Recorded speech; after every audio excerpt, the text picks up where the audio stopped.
Good day. My name is Gene Kim with Mass Mutual Investments. Thank you for joining us today, and we greatly appreciate your time with us. We also want to thank RPAG for having us and making this virtual session possible today. Today's breakout, I'm Beyond Fiduciary, Ascending Through the Fire with an Evolving Fiduciary Governance Approach, is going to be covering an often overlooked aspect of qualified retirement plan operations, mainly the need for a prudent and comprehensive governance process and who should be quarterbacking these efforts. We're super excited to have Mark Cover and John Carl as speakers today. Mark is the head of defined contribution investment only sales at Mass Mutual. In this role, Mark manages external wholesalers who work directly with retirement-focused advisors. Prior to Mass Mutual, he served as the head of DCIO field sales for T. Rowe Price for 8 years. Before his time at T. Rowe Price, Mark was the national sales manager for ADP Retirement Services, where his team focused on driving retirement plan sales through the financial advisor community. Mark also spent nearly a decade working for Scudder Investments and Pioneer Investments, with all positions focused on the retirement industry. Mark is truly a specialist, and we're very privileged to have him with us today. We are also joined by John Carl. John is the founder and president of the Retirement Learning Center, the nation's preeminent thought leader on retirement issues. A veteran of the retirement industry with over 25 years of experience, John has been featured on many national news broadcasts that include CNBC, CNN, Forbes, ABC News, The Wall Street Journal, among others. As the advisor to the advisors, John is highly sought after within the industry and travels across the country educating groups of financial professionals on the very latest in retirement legislation, forecasts, and developments affecting the industry. John's extensive industry experience includes having run Alliance Capital's defined contribution initiative, as well as creating and running the state of Rhode Island's 529 savings plan. Later, John directed global product management for the firm. John released his first book in 2009, and it's called The Retirement Resources Guide, Essential ERISA Education and Best Practices for Financial Advisors. This book has won multiple Apex Awards for publishing and excellence, and serves as a basis for continuing education workshops for financial advisors. It is now in its 6th edition. Certainly tons of knowledge and tons of experience between our two speakers today. And at this point, I want to thank John and Mark for joining us and turn it over to Mark. Thanks, Gene. You know, what's really amazing about this global pandemic is the array of challenges that plan sponsors have faced. And that's a lot of what we want to talk to you about today. So back in March, the Retirement Learning Center and Mass Mutual got together and outlined kind of 4 advisors and plan sponsors, some of the challenges and really kind of the stages that we had seen were most likely going to transpire. Back in March, we were in what we called stage 1, and stage 1 was nothing more than plan sponsors was thinking about one thing and one thing only, their economic viability of their business. They had to recreate a business plan in 30 days and figure out should they keep employees, and retirement was part of that because retirement is one of the biggest expenditures of every plan sponsor. As they did that, CARES Act came about, and that really moved us into stage 2, which was the implementation stage. And in that implementation stage, they were figuring out how to kind of deal with their retirement plan. And now what we feel we are in is stage 3. Stage 3 is an incredible opportunity for plan sponsors to really re-engage their thought process of their governance model and their overall retirement plan. So as they think about their retirement plan, the adversity that they faced over the last 3 months is incredible information to help them figure out how to advance the retirement plan and make it better going forward. We know that they're tired and fatigued from all these stages, but we really would encourage them to maximize this great information that they have before they forget about it and figure out ways to kind of enhance and improve the retirement plan. And that's really what we're going to talk to you today about. So you might be asking why Mass Mutual DCIO is engaging in this type of conversation. And there's 2 reasons for that. First is, from an investment philosophy standpoint, everything we do is tied to the retirement marketplace.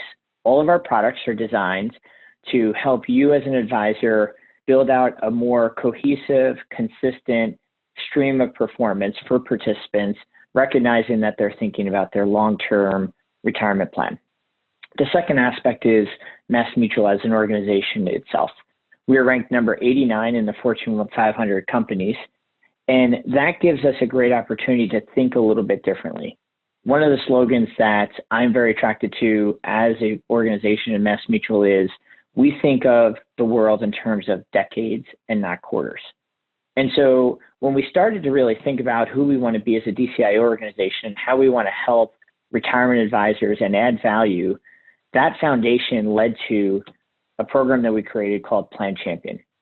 Plan Champion is simply a tool and a resource to bring to you advisors to make you the plan champion for your plan sponsors and their participants. Our effort and our thought process was founded on two very specific things. One was, like we said, we want to make you the plan champion. We want to make you front and center. While it's important, of course, to be branded at MassMutual level, we see a lot of organizations that take that a touch too far. And we really want to put you front and center. So everything that we put together for the Plan Champion program is branded at the advisor level. The second aspect of Plan Champion is we wanted to be part of the entire sales process. So we recognize that there's a lot of really, really good tools out there. And sometimes what we see is it gives you a great idea, but it really doesn't help connect the dots of taking that idea, giving you specific actions and thoughts to bring that to life, and then ultimately bringing that to a plan sponsor in a cohesive manner. So when we thought about Plan Champion, we established kind of a model that ranges from targeting clients all the way to winning business, to closing business, and then retaining business. And so as we thought in that model, we seeked out a lot of different tools and resources within the industry that could fit underneath there. And that's where Retirement Learning Center and the Hero 7 tool that we're going to be talking about today fits in. The Retirement Learning Center was a great piece for us to partner with unbelievably knowledgeable people such as John that can bring incredible insights to you and really connect the dots with this idea we're going to bring forth of Chief Governance Officer. So we're excited to kind of package all this together. Please understand at any point, you can reach out to us later after this call and talk about it. So with that, I wanted to pass it over to John Carlin. And I do have to say, as I was looking at the bios, I'm going to have to work on my own bio. I mean, Wall Street Journal, CNBC, extremely impressive. I don't know how you managed to get that, but I'll turn it over to you, and looking forward to a great conversation around Chief Governance Officer and some great ways that we could look at the business. Thank you, Mark. Pleasure and privilege. And I'll let you know that secret. It's just that I've been doing this for way too long, unfortunately. And the subject matter is so tantalizing, but I'll tell you, we're going to have a little bit of fun here today on this presentation. Plan Champion program is a great thing. And really what we're branding here is the governance process and creating a new role in the industry for you, the financial advisor, to take a new approach in the way you're benchmarking plans, the way you're looking at plans, adding tremendously new value to your plan sponsor clients and prospects. And again, creating a new Chief Governance Officer role for you in the industry, which I think is going to be very exciting, something that's not talked about a lot, and something that delivers tremendous value. So let's go through our learning objectives today that we're going to try to accomplish. Number one, we're going to understand the importance of what a governance process really is and what it means, and how you can assist plan sponsors in crafting one. We're going to actually identify areas of conflicts of interest. Conflicts of interest happen, they're there. And it's really not the fact that they're there, it's how do you address them and how do you, as that Chief Governance Officer, assist in the addressing of these conflicts of interest. And of course, that helps you avoid the legal implications of various related documents. We're going to talk about the multiple service providers that drive any governance of a plan and how you can synchronize the management and the oversight of those in your governance process.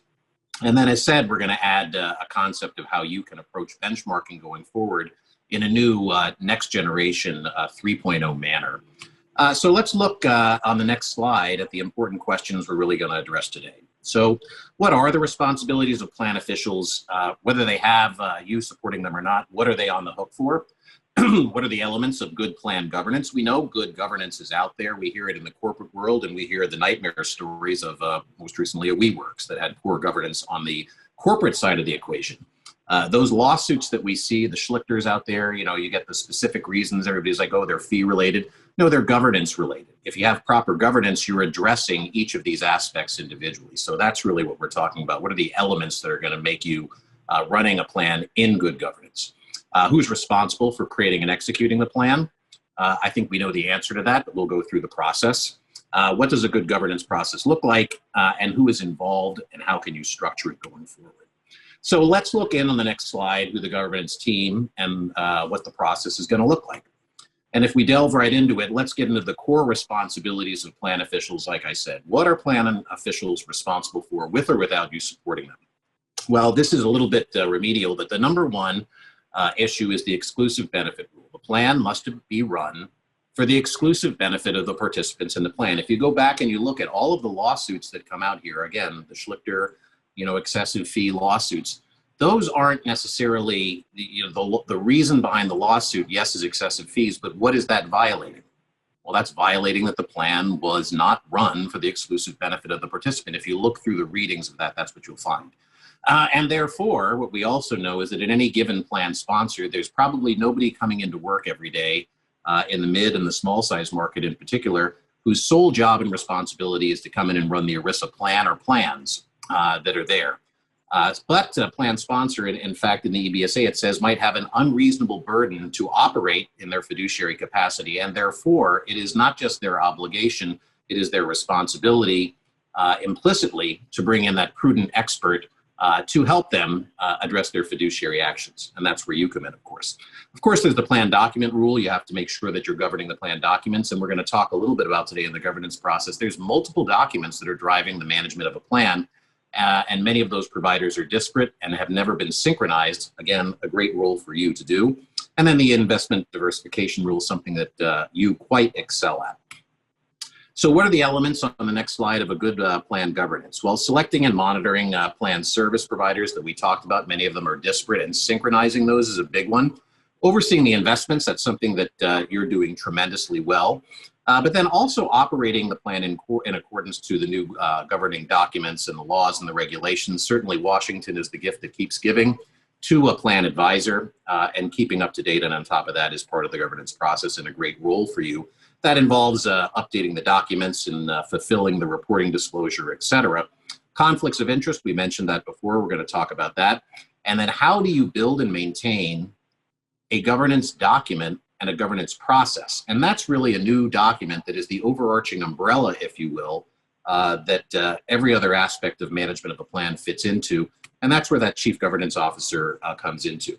So if we are going to create a new document, let's look at the next slide. The importance of having in it a governance policy document, which is the umbrella, if you will, that all of their obligations and duties, et cetera, fall under, with you managing that process. What does that governance policy document say in it? It says who is responsible for what, who are those responsible parties. It clearly assigns the duties, rights, and obligations to them. It defines the actions and how they're approved. It defines the frequency of meetings. Of course, you have to meet those obligations. We will make those reasonable and manageable that you can do. It identifies the recurring agenda items and the also the opportunistic ones that are along the way. And it essentially just prescribes a process for archiving and creating and monitoring the overall management of the plan. And that's really what we're getting at. So let's go into a little bit of ERISA Jeopardy on the next slide here and take a little quiz time here. So at the end of the day, who is responsible for creating and executing this governance process? Is it A, the record keeper? Is it B, the advisor? Is it the TPA? Is it the 338 fiduciary? Or is it E, none of the above? We'll give you a second to think about this one. Log this in your mental computer. And lo and behold, on the next button, the answer is it's none of the above. Who is it? Who is responsible in quiz time here? Who is responsible? Well, on the next slide, I think you know who is responsible. We talked about it previously. Who is responsible for this on the next slide is the plan sponsor. This plan sponsor, at the end of the day, is responsible for their fiduciary obligations and for the proper governance and management of the plan.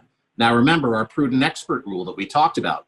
If they don't have the internal chops or capacity and bandwidth in-house, what is their obligation? Their obligation is to bring in that third-party expertise, that prudent expert, if you will, to address and manage and help structure this for the committee level.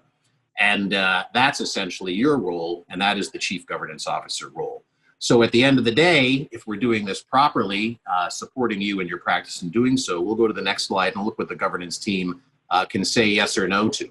When we get a case coming across through the Plan Champion process, coming across into the RLC for support, which is part of implicitly the offer that's available through Mark and his team, we run through this as part of the checklist. So you'll get an example of when we do a governance process checklist in support of you. What do we see? Well, we're going to ask you to ask these questions at the committee level. Do each understand his or her duties, rights, and obligations? And after you go through a little bit of a primer here, are they determining in their heart of hearts, is it yes or no?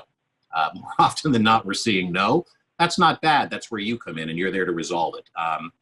You know, does the sponsor and the committee understand the nature and the type of the services across the board, all these different service providers that are needed? Is it a yes or no? Well, you're going to flip it into a yes. Do they know who their planned service providers are? And do they have documentation how they are operating as a co-fiduciary or not? Most often we get a no there in an honest answer. You're going to flip that to a yes. And do any of the service providers have a documented fiduciary contract? If they don't, they're not. So again, what you're doing is you're crafting on the next slide this governance team.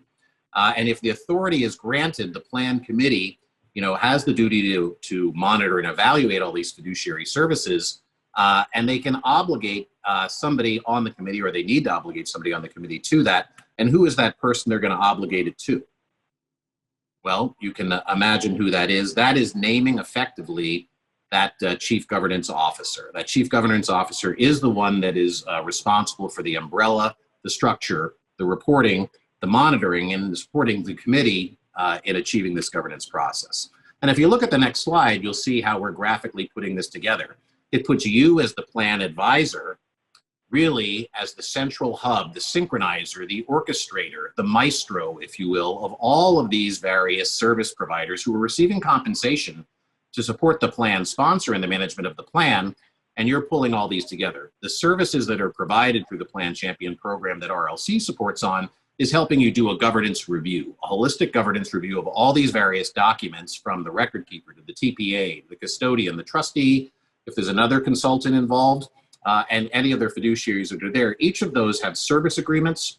Each of those service agreements need to be evaluated and synchronized in their language to have an appropriate governance process, which allows you on the next slide to have better committee meetings with a process that's written down, with the meeting times and dates, with the agenda and the minutes. And that, in a nutshell, helps you address an overall governance umbrella overview.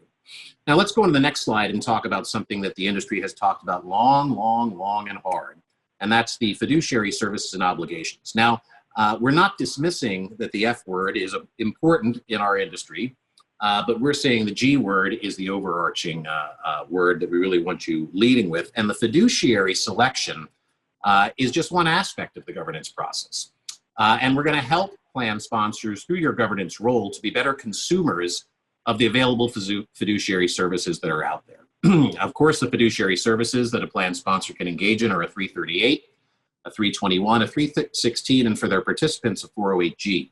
I give you a little analogy here, Mark. I think you like this one. How do you explain this to a plan sponsor in English? Well, I say if I was out one evening, which occasionally can happen, and I needed to hail an Uber to get home, right? And I got in the back of the Uber and I immediately took a nap.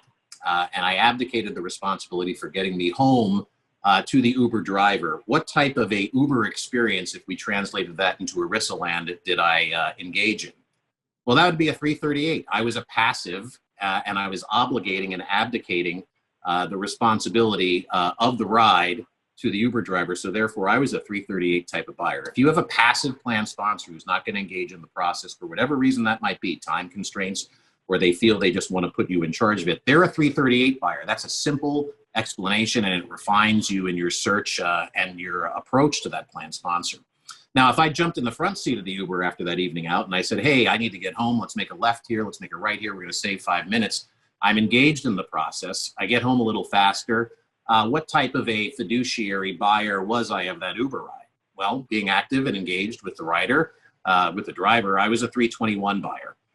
And then if I was really, saying, hey, before I get in this car, I want to take a look at what's under the hood and make sure that the mechanics are working fine. What was I doing there? Well, I was a 316 buyer, right? I was looking at the plumbing that's under the hood. And if I shared the ride with anybody else, then I'd be talking about 408G there, because that's all about delivering fiduciary services at the participant level. So there's my Uber analogy, Mark. I hope that everybody enjoyed that. And sometimes the plan sponsors like an English translation of the technical matters that are at hand. But at the end of the day, if we look at the next slide, here's the opportunity for you as a governance officer to identify this educated consumer aspect of the fiduciary selection and purchase of the plan sponsor. Not all of these fiduciary services are created equally. The contract terms really are germane and essential, particularly in that 316 buy. If you're buying a 316 fiduciary service and it doesn't list that it's covering payroll, then guess what's not covered? Payroll. Now, who's going to review those contracts for you? Well, as a plan champion, you dial that into the good old RLC and we'll do that analysis for you. The settlement provisions also in the contract, and what is backing that fiduciary obligation. Again, this is an opportunity for you to differentiate on the fiduciary selection as part of the overall governance process. So you kind of get where we're going here. And then hammering home on the next slide, educating the plan sponsor, which we still have many plan sponsors who appear to be uneducated, the right and wrong reasons for bringing in outside co-fiduciaries. Number one, if you're paying somebody, shouldn't they be on the same side of the church aisle as you in terms of liability? Well, that's whether they have a fiduciary contract or not. But the right reasons to bring in that co-fiduciary, because the plan sponsor cannot abdicate essentially all of their fiduciary responsibilities. The right reason is to really, augment the skill set that's needed to bring this governance process to life. The wrong reason, which we still find many plan sponsors thinking, is that they've eliminated their fiduciary responsibility, which they've not. So let's go to the next slide here. Are the committee members experts in these types of conversations and decisions? And I think we all know the answer here. They're probably not. And let's go back to those four cornerstones. We've got the exclusive benefit rule. What's the next one? Prudent expert rule. So if they're not expert in the matters that you're discussing here in the governance process, which Plan Champion has beautiful white papers for you. They have checklists for you to share with your clients. As Mark said, they can be co-branded right under your label. If they're not going to be experts, then what do they have to do? How do they fill the knowledge gap? Well, let's look at the next slide. And that's where we really crystallize this. And this is part of the experience we want you to bring to that plan sponsor. If they're deficient, it's not a bad thing. Nobody's going to have the final contestant on ERISA Jeopardy in-house. They need to bring that in as part of the their process here as their prudent expert rule. And there you go on the far right side, the synchronizer, the maestro, if you will, the person that's putting the umbrella over the whole organization is that chief governance officer. And that is really what we're putting on the next slide. What is a chief governance officer? Well, it pretty much probably defines everybody that's listening to this right now. It's an individual that possesses the understanding of the overall retirement industry, of the products and services that are available, with an intimate knowledge of the details of the particular plan that you're talking about and the various service providers that are getting compensated for the management of that plan. It brings that skill set to the table with the coordination and the risk making and the decision making that balances between the prudent decisions for the business and the appropriate decisions to nail that exclusive benefit rule for the participants that are in the plan. It identifies when you have a challenging market, and Lord knows we've had one this year, how you navigate through that. And it may or may not be a voting member on the committee. And Mark and I have talked about this. I think that you could actually go in and do a governance review as an entree, as an a la carte service to a plan sponsor, and that might be your way in the door. Because on the next slide at the end of the day, what a chief governance officer brings to the table is an effective team that brings ERISA fundamentals. It deals with conflicts of interest. It deals with the fees. It deals with the investment benchmarking, but it takes us to a next level of how effective was the plan. So, of course, the next slide that I'm going to show you here is plan investments, which is a cornerstone of what financial advisors like you do, but it is not the only thing. And we think the opportunity to differentiate with the governance process while still do an exceptional job at the plan investment side of the equation with selection and monitoring is key. But broadening your palette into this governance officer role certainly, I think, is a big differentiator. Mark, what do you think?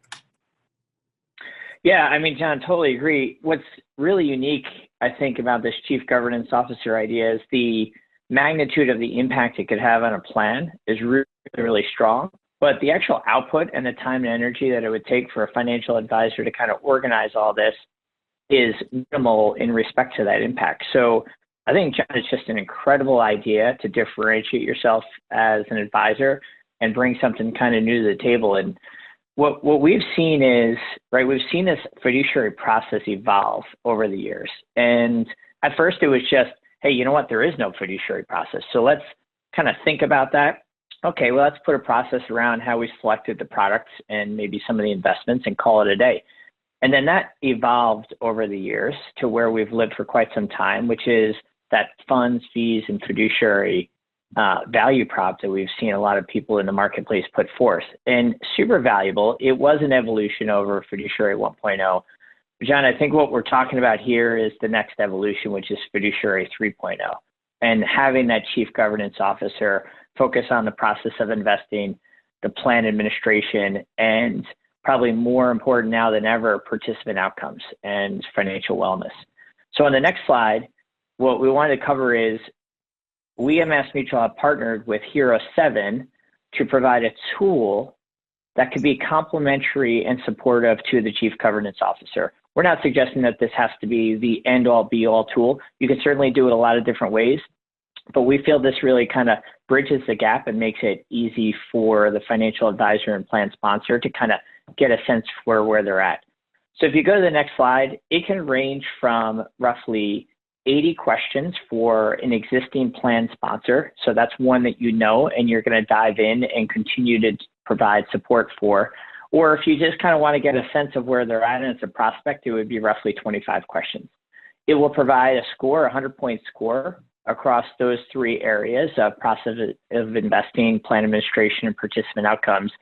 And it's not really, did you get a 90? Did you get a 20? Did you get whatever? It is more about where do you fall and then how can we move up that scale? We have run over 1,200 reports with Hero 7, and the average score of a prospect is 44. The average score of a client is 74. So really you're demonstrating value quite quickly when you can show kind of the advancements and the improvements. So if you go to the next slide, what we have noticed out of those roughly 1,200 plans that were run is some real big gaps that are out there from a fiduciary process. 86% of plan sponsors do not document their 316 duties for their TPA admin if they have one. 77% do not have documentation regarding the QDIA process. 79% do not have documentation on their financial wellness program and how it's working. And then 89% do not have documentation that the fiduciaries acknowledge their fiduciary status in writing. So again, John, tell me, I'd love to hear your thoughts on this. These feel like relatively easy lifts to improve, but super critical for a plan sponsor to be paying attention to. Well, you're nailing it, Mark. And it's interesting to note that the Hero 7 process that you layer kind of as a front-end graphical, easy way to kind of bring this to light. Yeah. When we end up doing the governance reviews, as you well know, Mark, you're nailing what the big four are, right? We talked about this earlier. If you have a 316, but it's not in writing, or you don't know exactly what's in writing, that's that 86%. That's one of the big deficiencies we see in every governance. Really easy to point out, really easy for a chief governance officer advisor to fix, right? The QDIA one, Mark, that you bring up, how many plans have their grandmother's Oldsmobile QDIA that came into place back in 06, 07 with the Pension Protection Act? Target date funds are a good solution, but you have to be documenting the consideration of the evolution of the QDIA marketplace, and that's a big deficiency that we see. The glaring one, Mark, that you point out here, number 3, more so than ever, participants, again, the exclusive benefit rule, what are we doing for the participants from a wellness perspective? More so than ever in this environment, that's been a glaring omission in many of the plans that we're doing these governance reviews on for our chief governance officer, plan champion advisors. And then just the flat out omission where they say, yeah, I've got a fiduciary or a co-fiduciary, but they don't have a written document about that, which means what, Mark? It means they don't have a fiduciary, right? Yeah. So it's great stats, and it leads me into the next part of our presentation, which I will attempt to go through quickly. This is the exciting stuff, Mark. Reporting and disclosure compliance. You always give me the gems here. But it really leads into what you just laid out here. And this is what we do at the RLC as part of the Plan Champion process. We go through the governance review in partnership with you, the Chief Governance Officer, newly minted advisor. And we're going to go through this, it's our job to go through the gory details of reporting and disclosure compliance, report it to you in a nice little package. Because what we often find here is what we just outlined through Mark's statistics is, the plan sponsor is sitting there and you're creating these deficiencies, and here's the answer that we get on the right. Gee, I thought that so-and-so was doing that or responsible for that. Well, let's go back to our original. No, you plan sponsor, if there's deficiency, you're the one that's responsible for it. Good thing that I'm here, meaning you, the Chief Governance Officer, to point it out. And with a little bit of fix, we can do it. On the next slide, we go through the reporting and disclosure compliance aspects of a good governance process. We're going to look at plan documents and amendments. Are they deficient? We're going to look at IRS testing. We're going to look at 5500 reporting. We're going to look at participant reporting, all the exciting things, but many times we find deficiencies here. And many times we'll find on the next slide that there's conflicts of interest. And as I said at the beginning, when we find a conflict of interest, it's not the end of the world, but a good chief governance officer is going to come in and say, okay, we've got some conflicts here. How are we going to address them? Obviously, if you leave them in place once identified, that becomes a problem. But at the end of the day, if we identify conflicts of interest, there are mitigation strategies that we bring to the table that the governance officer is going to uncover and fix.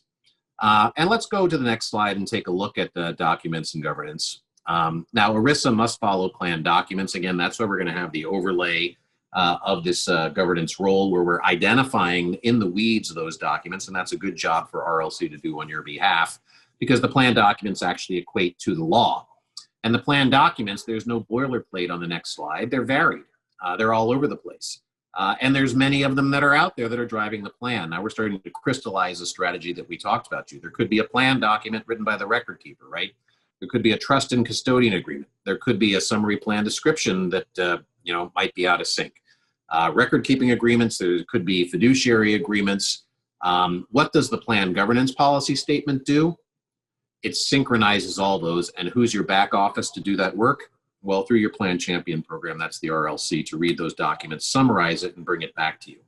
On the next slide, I'll show you some of the examples that we actually saw here. We pulled these, Mark, out of some of the cases that actually came to us through the Plan Champion program. Scenario one said an investment policy statement called for an investment class that's not permitted in the plan document. Well, that could be a problem. If you look at the Tussey ABB case, that's exactly one of the definitions that we found. There was an inconsistency between the investment policy statement and the actual practice. The 338 in this case was contracted with a service provider without the plan document having the authority to do so. We were able to uncover that. We served that up to the Chief Governance Officer Advisor. That's you. You go in there as the hero, saving the day as the plan champion.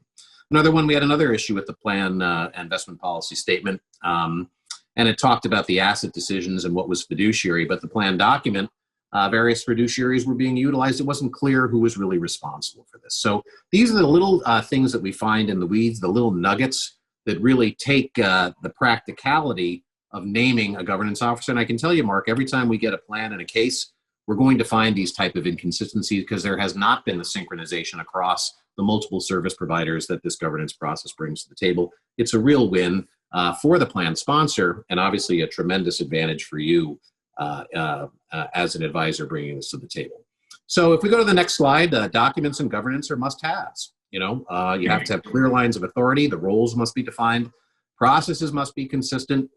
So when we look at the next graphic example, what we're going to do in this governance process, in the next slide, we show the little bubbles here, is we're going to review all the documents here at RLC that you help amalgamate for us. We're going to align those in writing for you to allow you to go in there and amend and draft policies where applicable and utilize and implement.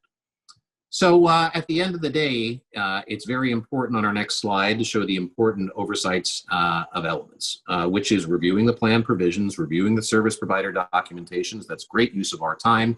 And then you ensuring the record keeping and payroll is consistent with the plan providers as well as the other documents. So I hope that you're finding this exciting stuff and creating a new role as the Chief Governance Officer of your clients that are existing, and maybe more importantly, your prospects. So, Mark, I'm going to kick it back to you. What are the next steps that folks who like this need to do to engage?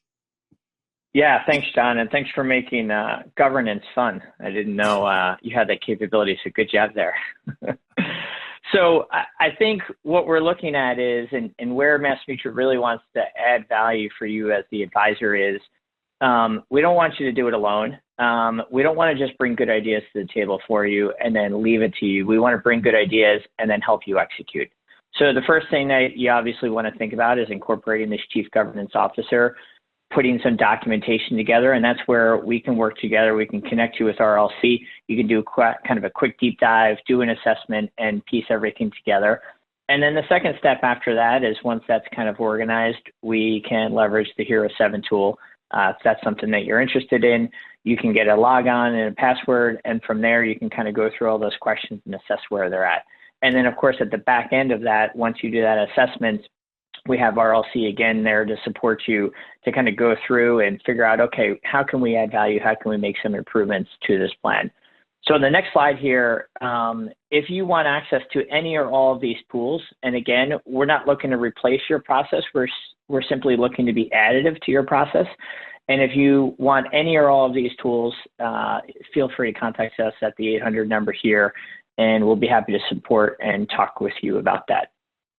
So with that, John, as always, really appreciate your time and energy. I'm going to try and get this presentation on CNBC as well, so I can make some improvements to my bio. And again, if anybody needs anything out there as an advisor, please feel free to reach out. Thanks, and have a great day.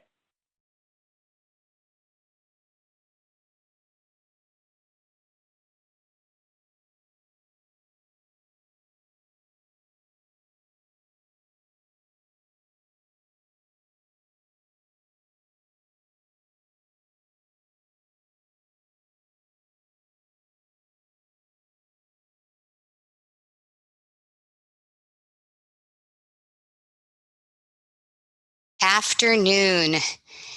It's so nice to be speaking to all of you. It would be a whole lot nicer if we could do this in person.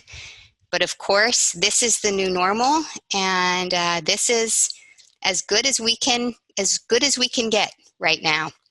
I have a wonderful presentation to share with you today, focused on the Secure Act, what it means to all of us, and how it might impact our practices in the future. My name is Deb Rubin. I'm Vice President and Managing Director here at Transamerica, and I have a wonderful job. I get to manage two vibrant sales verticals here at our company. One is our TPA strategy, and the other is, in my opinion, one of the most exciting aspects of our business today, pooled asset arrangements. So I'm looking forward to sharing with you today as we move forward. So let's get started. We're going to be talking a lot about the Secure Act, and we're going to be talking a lot about pooled asset arrangements. So let's start today by exploring the why behind the Secure Act. The Secure Act is considered by many to be one of the biggest legislative accomplishments in decades. What was the big push, or the why, behind this legislation? It's all about getting more people into retirement plans. Let's face it, in our country, we have a massive savings crisis. And that's why Congress did the work they did behind the Secure Act, with the goal of getting more people to save. We know through tremendous research that Americans save in the workplace, and they don't typically save anywhere else. So what were the goals behind the Secure Act? First, Congress wanted it to be as easy as possible for an employer to set up a retirement plan. They wanted to remove many of the obstacles that small employers face when sponsoring a plan. They wanted to create scale, to improve pricing and services, essentially to create group buying power for small businesses.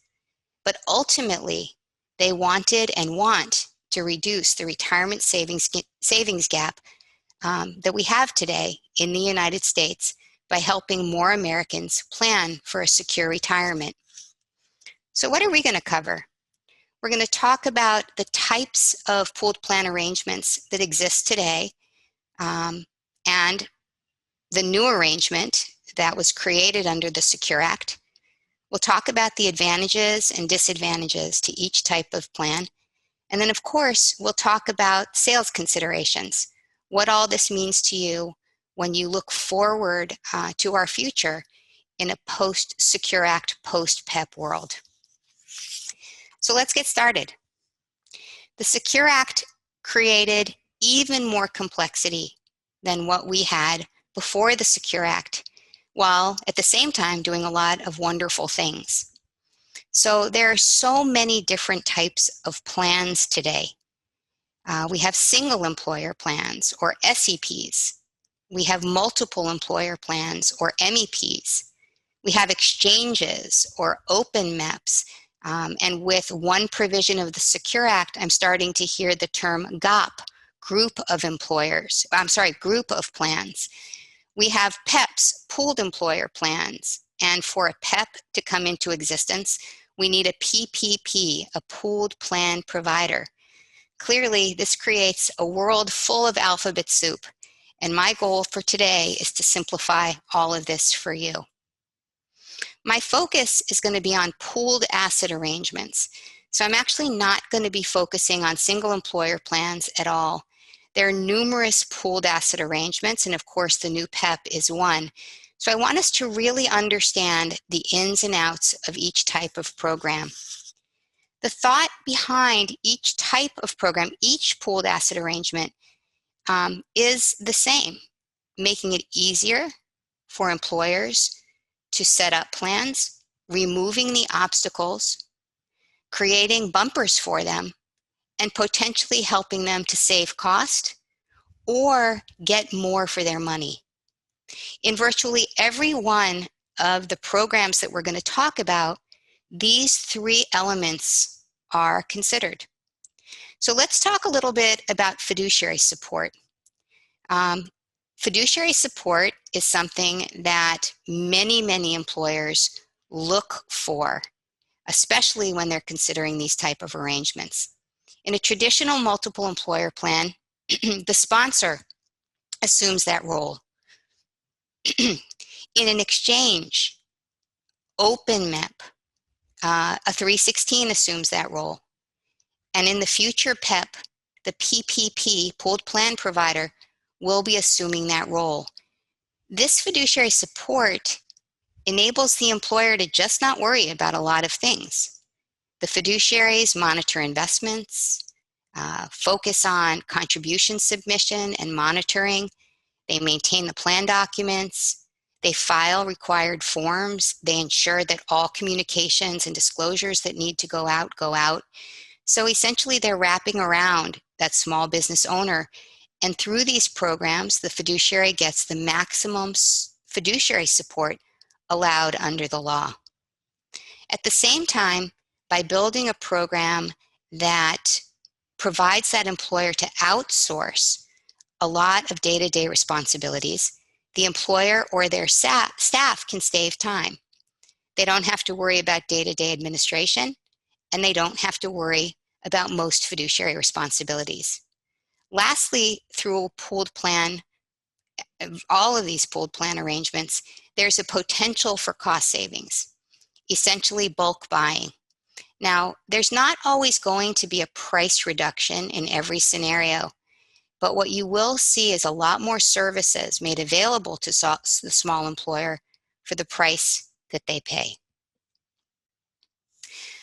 For the next few minutes, I want to talk about the plan types, the actual structure, because that will be the basis for us looking at the advantages and disadvantages to each type of scenario. So let's look at multiple employer plans. What is a multiple employer plan? A multiple employer plan covers multiple companies that typically have a common interest or common business nexus, but are not commonly controlled.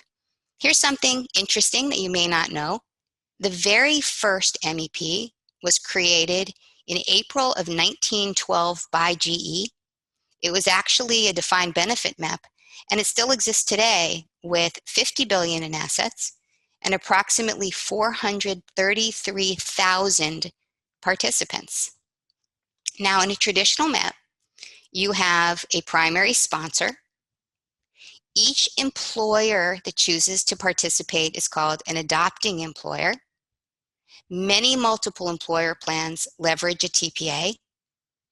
More and more are beginning to utilize a 338. And these programs have one or more financial advisor or consultant working in conjunction with the sponsor to focus and help with distribution and ongoing support needs that the plan sponsor will have. Who can sponsor a closed map? Well, three types of entities: associations, PEOs or professional employer organizations, and non-common control groups. Now, associations and PEOs look to establish multiple employer plans to add value for their members and their customers. In July of 2019, the Department of Labor actually released final regulations regarding associations, bona fide employer groups, and PEOs. Until then, there was no clear guidance. Now, it's important to recognize that the fiduciary rules did uphold important prohibited transaction rules. They are applicable. What we find is many associations want to generate non-dues revenue by establishing retirement plans, and that can be a slippery slope. We strongly recommend that if an association is exploring that as a possibility, that they talk to their ERISA counsel. If they do charge some kind of fee, it needs to be for legitimate services rendered. It needs to be disclosed, and it needs to be disclosed prospectively. So MEPs have lots of benefits, as I've shared thus far. Under this structure, all of the plans, all of the employers participate in one plan. So there is one 5500 submitted and one audit for the entire arrangement. Let's turn our attention now to something that we call the retirement plan exchange. Before 2012, there was a move to offer employers that did not have a common business nexus, which is required in order to participate in a MEP, a way to use the benefit of group buying power to get a competitive program or competitive plan. Transamerica was leveraged to offer record keeping to support a number of those arrangements. Then in 2012, the DOL made it clear that only plans with a common business nexus could participate in a multiple employer plan. We had to figure out how to support those employers who had elected into the open MEP. And with that, the retirement plan exchange was born. So what is a retirement plan exchange? It is a collection of single employer plans with individual 5500s and a common investment vehicle, common funding mechanism. Just like a traditional MEP, there are administrative and fiduciary outsourcing benefits, and these types of arrangements offer flexible plan services. What this program does is it basically enables unrelated employers to get many of the benefits that are available under the traditional MEP, but with the requirement of individual 5500s, and if the plan is a large plan filer, an audit. In order to support this type of program and exchange, it really takes a community or a village. At the core is the entity that acts as plan administrator, and that's typically a 316. There's a record keeper, at least one financial advisor, but often numerous financial advisors selling into this type of program. There is a third-party administrator, or a TPA. In the programs that we support here at Transamerica, there is always a 338. And then what happens, because large plan filers need an audit, typically the plan administrator will help identify and negotiate with a local auditor or an auditor that they know to provide audit services at a reduced fee. Now, all of you have an affiliation with RPAG, which is wonderful. And a number of years ago, RPAG created a retirement plan exchange called the Fiduciary Path Retirement Plan Exchange. And just like the benefits that I've covered in previous slides, this retirement plan exchange has wonderful benefits.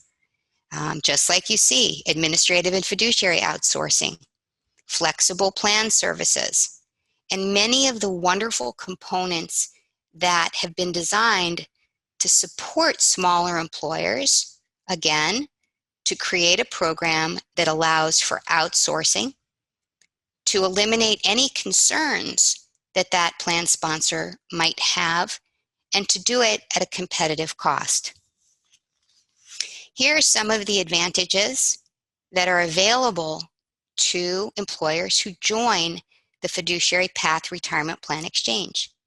Simplified remittance and investment of payroll contributions.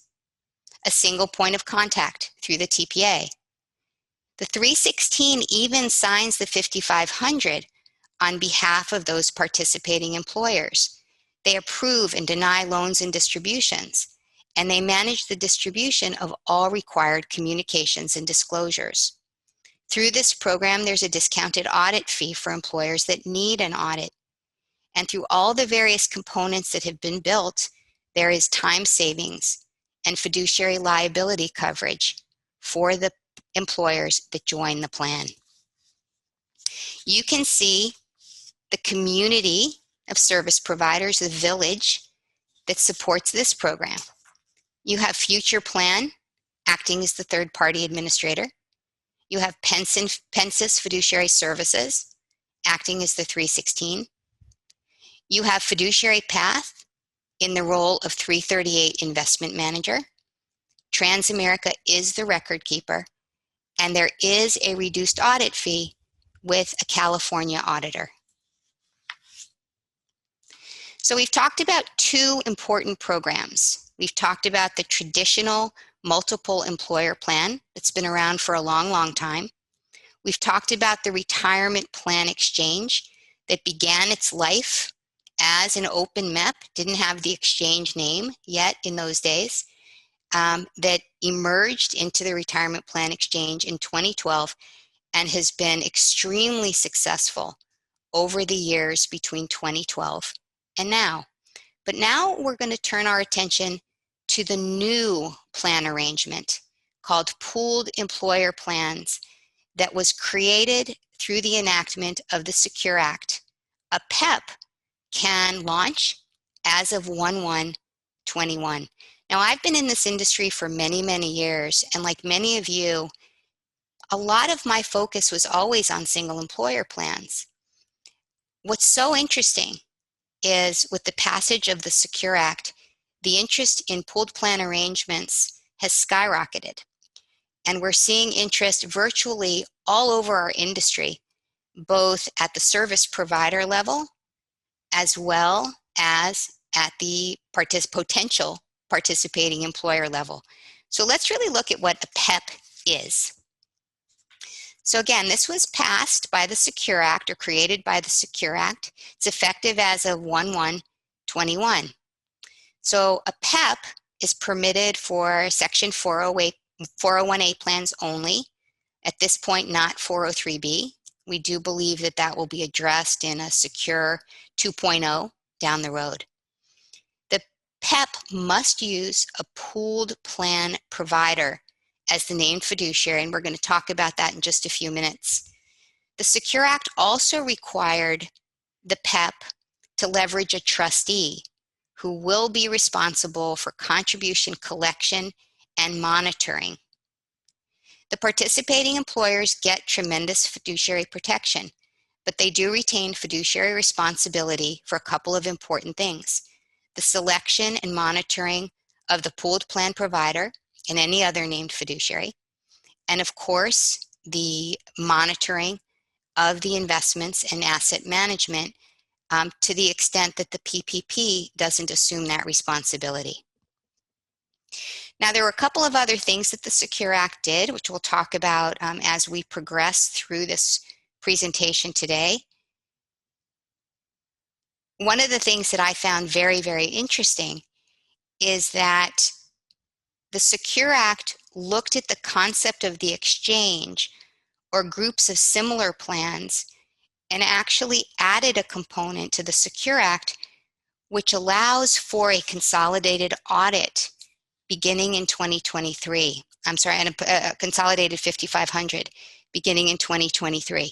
Now I'm starting to hear that type of program actually being referred to as a GOP, a GOP group of plans.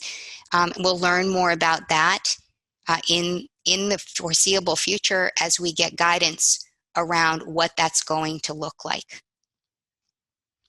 Now, for every PEP, there needs to be a PPP, a pooled plan provider. So let's talk a little bit about what that means. First and foremost, the pooled plan provider must register with the DOL and with the IRS. Proposed regs were just released within the last couple of weeks. They're waiting for comments, so we're in the comment period right now. We do anticipate it, or we're hoping to get guidance between now and the beginning of the year that will give entities and organizations who want to take on the role of PPP the opportunity to register before January 1st. We're not 100% sure that's going to happen, but we're hopeful. The legislation appears to allow for a simplified, consolidated 5500 and relaxed audit requirement for smaller programs, plans that don't exceed 1,000 employees, and no adopter exceeding 100 eligible employees, but we're waiting for clarification on that. There are other things that we're looking for guidance on, and actually, this is something that is needed, in our opinion, in order to fully support a PEP. We're waiting for confirmation of what the registration process will look like for the PPP. We don't know if there's going to be any exemptive relief for prohibited transactions for various service providers. The details of what a PPP is responsible for is still to be determined. Whether or not they can delegate certain responsibilities is something that we don't know. We don't know if there's going to be added disclosure requirements or what the new 5500 might look like. So there are a lot of things that we're waiting for in order to know how to really support these types of plans. Now, we're getting a tremendous amount of interest in the PEP from all over the United States. Many different service providers are looking at the PEP. And from where we sit, this seems to be, look, it's a fascinating strategy, but currently it's kind of the shiny object in our industry. What's important for all of you to know as you consider PEP is there are still many open questions, and you have access to a program that essentially does the same thing or almost the same thing right now through the Fiduciary Path Exchange.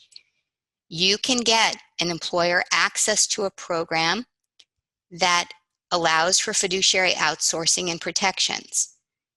You have access to a program that allows for administration or administrative outsourcing.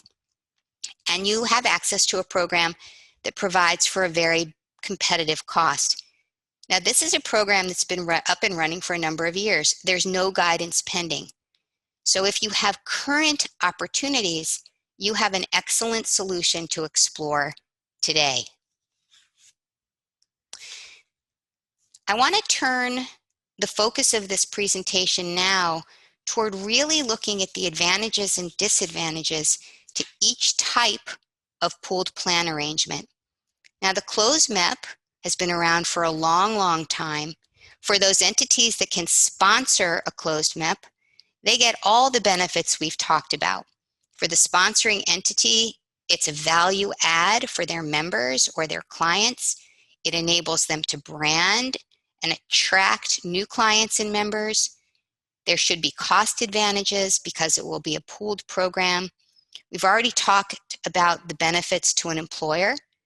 Because it's a traditional MEP and it's one program, it will have one 5500, one audit at the plan level, so the adopter doesn't have to worry about those things or supporting that cost by themselves. It's typically allocated over the pool. A lot of wonderful things. But there are some disadvantages as well. For that employer that's opting in, there's no flexibility in choosing the service providers or the fund lineup. And these next 2 points on the slide I want to spend a moment talking about. The Secure Act expanded the startup credit, which is awesome, for up to 3 years. But one area remained somewhat cloudy. It appears that that 3-year window is available from the date a plan is established. So if a multiple employer plan was established 10 years ago and a new employer, a new potential adopter wants in, our attorneys feel like that startup credit is no longer available to them because the plan, the MEP, is 10 years old. Now, we believe that that will be addressed in a Secure Act 2.0 down the road, but today the startup credit is made available from the date of establishment, at least according to our attorneys. The next point is something that also needs to be considered. Because a multiple employer plan is one plan, vesting and eligibility need to be tracked at the MEP level. And what that means is if you have an employee in one company that's participating in the MEP, and that employee leaves and goes to another company that's participating in the same MEP, that employee's vesting and eligibility within the one plan has to be tracked. So the employee starts a new job for a new company, and they are immediately vested and eligible to participate because of the service that was credited in another company that's participating in the MEP. That vesting and eligibility component is tricky. And as you consider MEP partners, you want to ensure that the record keeper has the capacity to track vesting and eligibility throughout the MEP, basically at the participant level, no matter what company the participant is working for. So those are important considerations when it comes to a closed MEP. Now let's talk about the exchange. The exchange allows employers to do everything that we've talked about thus far: reduced fiduciary liability, outsourced administration, potential lower costs. Because this is a group of single employer plans, the startup credit would always be available to every company that would join, because the company that join is establishing their plan under the program. Any small employer doesn't need to participate in an audit at all because they're under the 100 employee level. So all of those are the benefits of this type of structure relative to other structures. And we know that beginning with the 2022 plan year, a consolidated audit and 5500 will also be available. We don't know the ins and outs. We're going to need guidance. But that too creates a strong benefit under this program. They won't have to do individual 5500s anymore, at least if those provisions are upheld in the years to come. In terms of disadvantages, for the 2020 and 2021 plan year, a large plan filer would have to pay for an audit. Like other pooled plan arrangements, there's no flexibility regarding choosing the service providers or fund lineup. And there are still, of course, responsibilities, fiduciary responsibilities maintained by the plan sponsor, specifically monitoring the 316 and potentially monitoring the 338 or other service providers within the program. Now let's talk about the PEP. So a PEP, like a MEP, allows for positive benefits, the 15500 and the one audit. But unlike a MEP, there's no common business nexus. It allows, in theory, for organizations that sponsor PEPs to increase their ability to attract and retain clients and members, even if they're an association or a PEO, in theory, because the common business nexus requirement is not required. And like all pooled plan arrangements, it allows for the ability to scale. The benefits are the benefits that we've talked about at the employer level. From the disadvantage side, the PEP has a bunch of new requirements. And at least at this stage of the game, we don't know what some of these things are going to look like. Registering with the DOL and the IRS for the PPP. What is the full responsibility of that PPP, and which organizations can be comfortable assuming that requirement? How do those requirements impact cost? We don't know. And as I shared earlier, we're waiting for a lot of guidance. So a lot of this is still to be determined. Like all other pooled plan arrangements, there's no flexibility regarding the service providers or the investment lineup. We're not sure what's going to happen with the startup credit, although a PEP can just begin on 1/1/21. So 3 years from then is when that would be an issue potentially, and that could certainly be addressed through a Secure Act 2.0. Vesting and eligibility, just like in a MEP, will have to be tracked essentially at the participant level.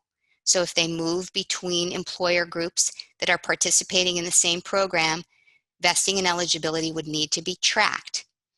And within the PEP, there will be an audit for the full plan, regardless of the size of the employer, once the PEP reaches the size where this is required.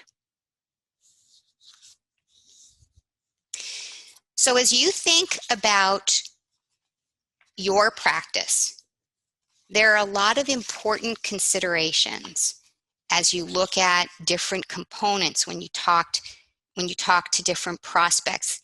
You're really going to want to understand the specific needs of the organization. You're going to want to understand their commitment to sharing the program with their members and with their clients. How committed are they to the success of the program? Understanding the ins and outs and what's important to the client and to their potential adopters or participating employers is a very important part of your due diligence process. Now, I want to highlight something that's very important, and that is by creating a structure that allowed unrelated employers to join together in a pooled plan arrangement, which is what the Secure Act did, which is to essentially provide access to programs that allow for outsourcing of fiduciary liability, outsourcing of administration burdens, and lower cost. The Secure Act essentially validated the structure that was created under the Fiduciary Path Exchange. These programs have been in existence and are working extremely well right now. We don't need additional guidance, so it's something that you have to leverage in this moment. And remember that with the potential development of the group of plans, the GOP, the GOP, that will make 5500s and audits even simpler and less expensive for these types of programs. So if you have a scenario where you're looking for a pooled plan arrangement right now And PEP and what we're waiting for, the guidance, makes you pause. Please understand that you have something to leverage right now. In the last couple minutes of this presentation, I want to share with you why you want to consider Transamerica as your partner in the pooled plan arrangement, no matter what prospect you're working with. Transamerica has a long-standing commitment to this marketplace.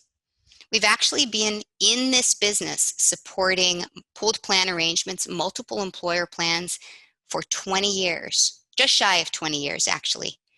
We have approximately 300 plan sponsors sponsoring entities with just under 15,000 adopting employers.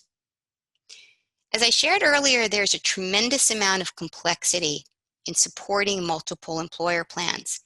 Things like tracking eligibility and vesting at a participant level as they move from employer to employer that participates in one MEP or future PEP. The record-keeping system in this case makes a huge difference. Now, Transamerica's record-keeping system to support pooled plans arrangements was created a long time ago. We continue to enhance it and certainly make the enhancements that we need to make in order to support new regulations and new acts that get passed. But we can track at the employer level what's going on, and then we have all the systems in place to do roll-up at the plan level, at the MEP level, that the compliance team might need access to. The other beauty of this system is that it allows for flexible plan provisions even within one plan that supports different employers. So our record-keeping system has been the backbone of our success in this marketplace. To support multiple employer plans, over a decade ago, we created a program called PASS Services, or Plan Administration Service Support. This allows for an entity, an organization, say an association, that has a requirement to do all sorts of things to support their members. It gives them the ability to do that even though it is a non-centralized program. So PASS is there to support enrollment, payroll services, loans, distributions, and communications. Like the other aspects of pooled plan arrangements, this is something that Transamerica has tremendous experience doing, and we've actually been doing for over a decade. Systems are important. Operational structure is important, but understanding how to grow these plans is also critically important. We have dedicated teams here within our organization that support the growth of these types of programs. Within our marketing team, we have people who focus their energy on developing communications and tools to support the growth of these plans. So we have the systems and infrastructure. We have operations support. We have marketing and distribution support. And last but not least, we have tremendous subject matter expertise within our organization. We have knowledge, we have experience, and we have credibility with a 20-year history of supporting our partners as they support their clients in the pooled asset arena. I want to introduce you to a couple of my people who will actually be available later for questions. Our national practice leader for MEP is Linda Kurz. Linda and her salespeople, Kate Whitmore and Dan Rogers, are some of the most knowledgeable people in this space. They help financial advisors and consultants every day to formulate structures that work for their clients. And they've been doing this for a long time. So this is not new for them. They bring tremendous experience into every single opportunity. Kayleen Weiderman is our national practice leader for our exchange practice. Kayleen has a team as well. Kayleen Stan, Sienna, and Dan support our exchanges, and both Linda and Kayleen and their teams are getting involved in many PEP discussions right now based on the needs of the partner that we're talking to. I believe that both Kayleen and Linda will be available during the Q&A session at the end of this virtual presentation.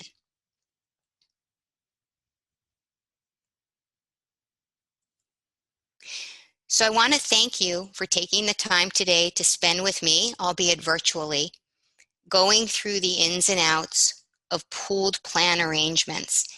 This is a very complicated aspect of our business.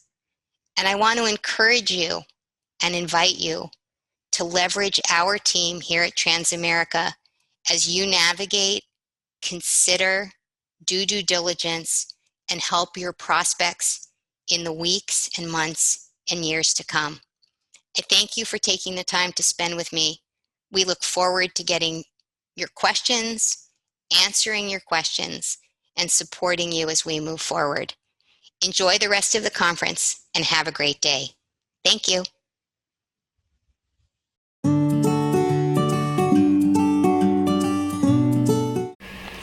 Hello, RPAG members. Thank you for joining our session today.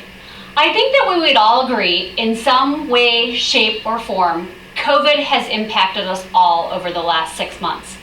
But I think that we would all also agree that it's given us the opportunity to take a step back, realize it's okay to slow down, and for many of us, be able to spend more time with our family. In fact, earlier this summer, I drove from Los Angeles to Wisconsin to visit my family. Now, if you've ever been to Wisconsin or know anybody from Wisconsin, you realize that we all love our beer. So I went to the grocery store once I got to Wisconsin, and I had a beer in mind. I wanted to buy this beer called Spotted Cow. Now, Spotted Cow is unique because you cannot buy it outside of Wisconsin. It can only be sold in Wisconsin. So I bought my beer, I got home, and then I was looking at the box, and all of a sudden I noticed that it said employee owned on the box. And I thought, wow, that's really neat. I know exactly what it means. Here, New Glarus, who manufactures and makes Spotted Cow, has their own ESOP. And I thought, that's pretty cool that they put on their marketing and branding their labels to say that it's employee owned. It tells you that an entity that has an ESOP plan is very proud of their employee ownership. And it got me thinking, you know, ESOPs is a topic that we hear continuing to come up, but it's also a very complex topic. In fact, some of you may have a year ago sat in on a session that our own Jackie Salmon talked about ESOPs. It was a full room on a Tuesday morning at 8 a.m. and we had a lot of great questions and great follow-up. And it made us realize that we probably should revisit the topic around ESOPs. So, I'd like to welcome back Jackie Salmon for our session this afternoon. Jackie started her career in 1985 as an actuary in the defined benefit space, and then in 1991 transitioned over to the ESOP side where she's been ever since. And if you ask Jackie, she will tell you that she loves it. Well, Jackie, if she's not working, she's spending time with her husband of 34 years or her 2 grown adult sons. And if she's not with family or working, chances are she's out on that golf course trying to get that next birdie. And last but not least, she'll tell you she's a proud Hoosier fan. But she graduated with both her bachelor's and her master's at Indiana University. So without further ado, Jackie, the floor is yours. Thank you, Kara. Thanks everybody for joining in today on this important subject. I'm going to guess you're here today and maybe you keep hearing about ESOPs, or you just feel like, you know, I need to learn more about that because there might be business owners you're working with or talking to that maybe should consider it.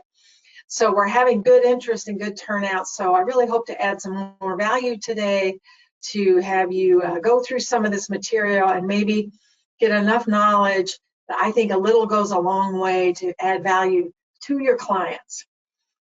Recently, I passed 150 days working from home. So I would really rather be with you all in person and not coming to you live from Indianapolis. But either way, I know virtually or not, we're continuing to educate ourselves and continue to add value to our clients. Now, Kara and I, before I start in on the slides, we do want you to know that at One America, we are available for you on topics like this, complex topics. So just understand that we're available for you. We'll have our contact information at the end, and you certainly may know some of our regional sales directors as well that you can reach out to. So we're available. Our fully integrated ESOP and 401k combined offering is best in the industry. We want to show it to you, so please give us a look when you have a combination of an ESOP and a 401k, whether the plans are combined or separate. Give us a look there. We'd love to show it to you. And again, having ESOPs in your tool belt, we think right now has never been a better time. There's so much activity. There's lots of baby boomers out there born 1946 to 1964, and those born in 64 are now 56. And these business owners are looking for succession plans. So that's what we're here to talk about today, is using ESOPs. So I will launch into the slides. I always like to get to know my audience, and since this is virtual, I can't really do that. So I am going to start at the top on what is an ESOP. Let's make sure that you're aware of the verbiage, the ESOP. It stands for Employee Stock Ownership Plan. Just like Kara was talking about, she saw employee owned on the side of the beer. I saw a billboard today about a company that said employee owned since 2006. So when you become an ESOP, you're proud of it, that you are employee owned. So what is it? Well, it's a qualified defined contribution plan that invests primarily in the company stock. Now, the word primarily is used by the IRS, and we interpret it to mean that more than 50% of the assets in the ESOP are invested in the stock of the company. Now, as an aside, today I'm going to mention that I am talking about non-publicly traded stock in my presentation. There's public ESOPs out there, and that's really not the area that I'm really focused on today. Today I'm focused on non-publicly traded stock that gets sold to the ESOP. So an ESOP is invested primarily in the stock of the company. It has similar tax reporting and disclosure attributes of the 401k plans that you know so well. So they, just like 401ks, ESOPs must be in compliance with Department of Labor and IRS rules and regulations. And that's what we do at One America, is allow our clients to sleep at night knowing we are maintaining the compliance rules and regulations for that plan so that they can rest easy. It's different from 401k. So now we're going to get in the weeds a little bit. An ESOP is different from a 401k in that a company can loan money to the ESOP and it's not considered a prohibited transaction like it would be if they loan money to a 401k plan or borrowed any money. So ESOPs allow transactions that are not prohibited. And that makes them a little different and why they're special. But the reason I'm in this business and what I really love about it is, first of all, it's used to create a liquidity event and a succession plan for the owners while simultaneously providing a powerful wealth building employee benefit for all the employees of the company. Now here's a fun slide. This is just a picture of a few national ESOPs, some names you may recognize. I love Cliff Bars. We eat a lot of those around this house with two 20-something kids, boys that come through the house looking for snacks. But these are a lot of the big ESOPs. Some of them may have even been bought out by now. They got so successful as an ESOP company. Now, what are the benefits for advisors? Why should you be interested? Let's talk about that a little bit. Let's talk about the 401k opportunities. First of all, if your client calls you and says, you've already got them as a 401k client, they call you and they say, we've been acquired. That's usually a bad news, right? 9 times out of 10, you're going to lose that client, and you might get an opportunity with the next company, but you might, and more times than not, just lose that piece of business because they tell you that.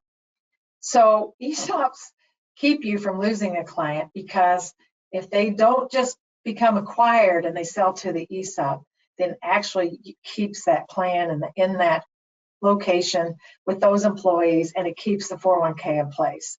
So that's point number one. Point number two is if your client says, oh, we've been sold to an ESOP, and you think, okay, so what's happening next? Well, anytime someone new comes into the mix, things start to change, you become a risk of losing your client again. And so certainly by you saying, oh, well, do you need a TPA for the ESOP? I know One America will look at both plans together, put them both together in one platform. I'm giving you some tools in your tool belt when you hear something like this. And certainly, if you can, you should be asking your business owner clients, and as we drill down on this, you'll see who I'm talking about, if they are business planning, because they should be, and they should maybe be considering an ESOP as their first, not their last resort. So we're definitely going to drill into that. And then let's suppose you're looking through, you've got an opportunity, and then you find out they have an ESOP too. Again, you have options because you know who One America is and that we're in this business to help you win that business. So mostly you'd probably be interested in the K plan at that time, but by having a platform that does both, then you keep them happy overall and you keep your 401k plan, or you get your 401k plan. Now, when you look at this slide at items 2, 3, and 6, those mostly come up on the front end of a sale. Business owners who sell to an ESOP become wealthy in cash because they sell for cash, and that cash has to be managed, and it has to be managed usually in the market. So they've diversified their portfolio by selling from the business and getting that cash. So if you don't do wealth management per se, imagine calling someone with a referral of $5 million of wealth management or $10 million of wealth management. It's a pretty attractive wealth management gig to get a business owner who's sold to an ESOP. So you should be very interested in that. And then usually at the start of an ESOP, there's insurance sales. And those sales come in the form usually of COLI on key personnel or on the selling shareholder himself. So if you're insurance licensed, you would have insurance sales, or maybe if you're not insurance licensed, you know others that are. So those come up. Personal planning, usually disability insurance, long-term care can come up. All things that you may either do yourself or have referrals you can make.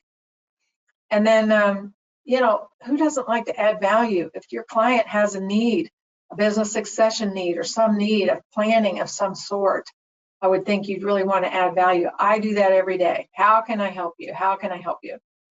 And then future ESOP rollovers. I'm working with a manufacturing company. We've had their ESOP since they started it in 2004. And the shop guys, blue collar, are retiring now 14 years later. Some of them are retiring with $300,000, $400,000, $500,000 account balances in addition to their 401k balance. So some substantial rollovers come out of successful ESOP companies. So I would tell you that they can really be a great opportunity for financial advisors. So what are the options? Succession options for owners are limited. And here's the options. Now, what I want to spin for you today is some clients of mine, a couple, own about 3 or 4 hardware stores out west. And at the age of 60, they felt increasing pressure for finding a succession plan for their business. They didn't have any kids. They just needed to know what were they going to do with their business, because they felt they needed to keep in that community and reward their employees who helped build it. And they didn't know what they were going to do with their business. So here were their options. They could close and liquidate, sell every rake and bolt that were in that store, but they didn't want to do that. Again, they wanted to help the families and community that they were in. They could sell to a big box store or maybe to private equity. But the owner, as much as he did want some liquidity to do some other things and wanted a plan, he wasn't ready to get out yet because he was enjoying it. So when you sell to a big box or private equity, there's a new sheriff in town, and usually the owner does walk, takes the cash, but they do walk. There's installment sales to family members or management. They really didn't have a family member that they could sell to. And honestly, to sell to management is probably one of the most tax inefficient things you can do unless your manager can write you a check. Usually a manager is going to pay you out of the profits of the company over time, and they're going to be taxed on those profits. And then they're going to make a payment to you, the owner, and you're going to be taxed on the payment. So you're doing a double taxation to try to sell to your manager. It's very inefficient. Certainly you see the ESOP on here, gifts of stock, family limited partnership, or they could just keep going until they're carried out in the proverbial pine box. So the options are limited. And honestly, a lot of times you should eliminate an ESOP right off the bat, whether or not, if you need to eliminate it, and then you can go down those other options. So this is a really important slide, and we can send you the slides later if you like. These are the attributes of a true potential ESOP company. This is what you're looking for. You're looking for CRS corporations. They're not partnerships. You can, there's been one private letter ruling where an LLC, tax as a C, was able to do an ESOP. Again, that's a private letter ruling. You'd have to have that looked at. But generally, tax as C or tax as an S Corp. Owners at least 50. We do have them where they're younger, but in general, they're usually over 50.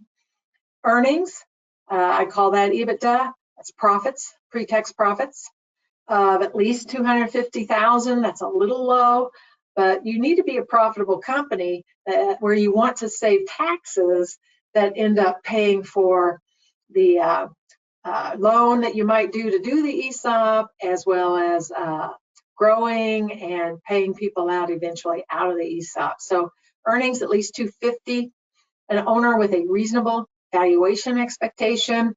Let's go back to my hardware store owners. If he thought he was worth 10 million and an independent appraiser valued it at 5 million, the ESOP can pay no more than fair market value determined by an independent appraiser and approved by a trustee. That's how much the ESOP can pay. So if the owner is out of bounds on what is the value of the company, then you can't get an ESOP deal done.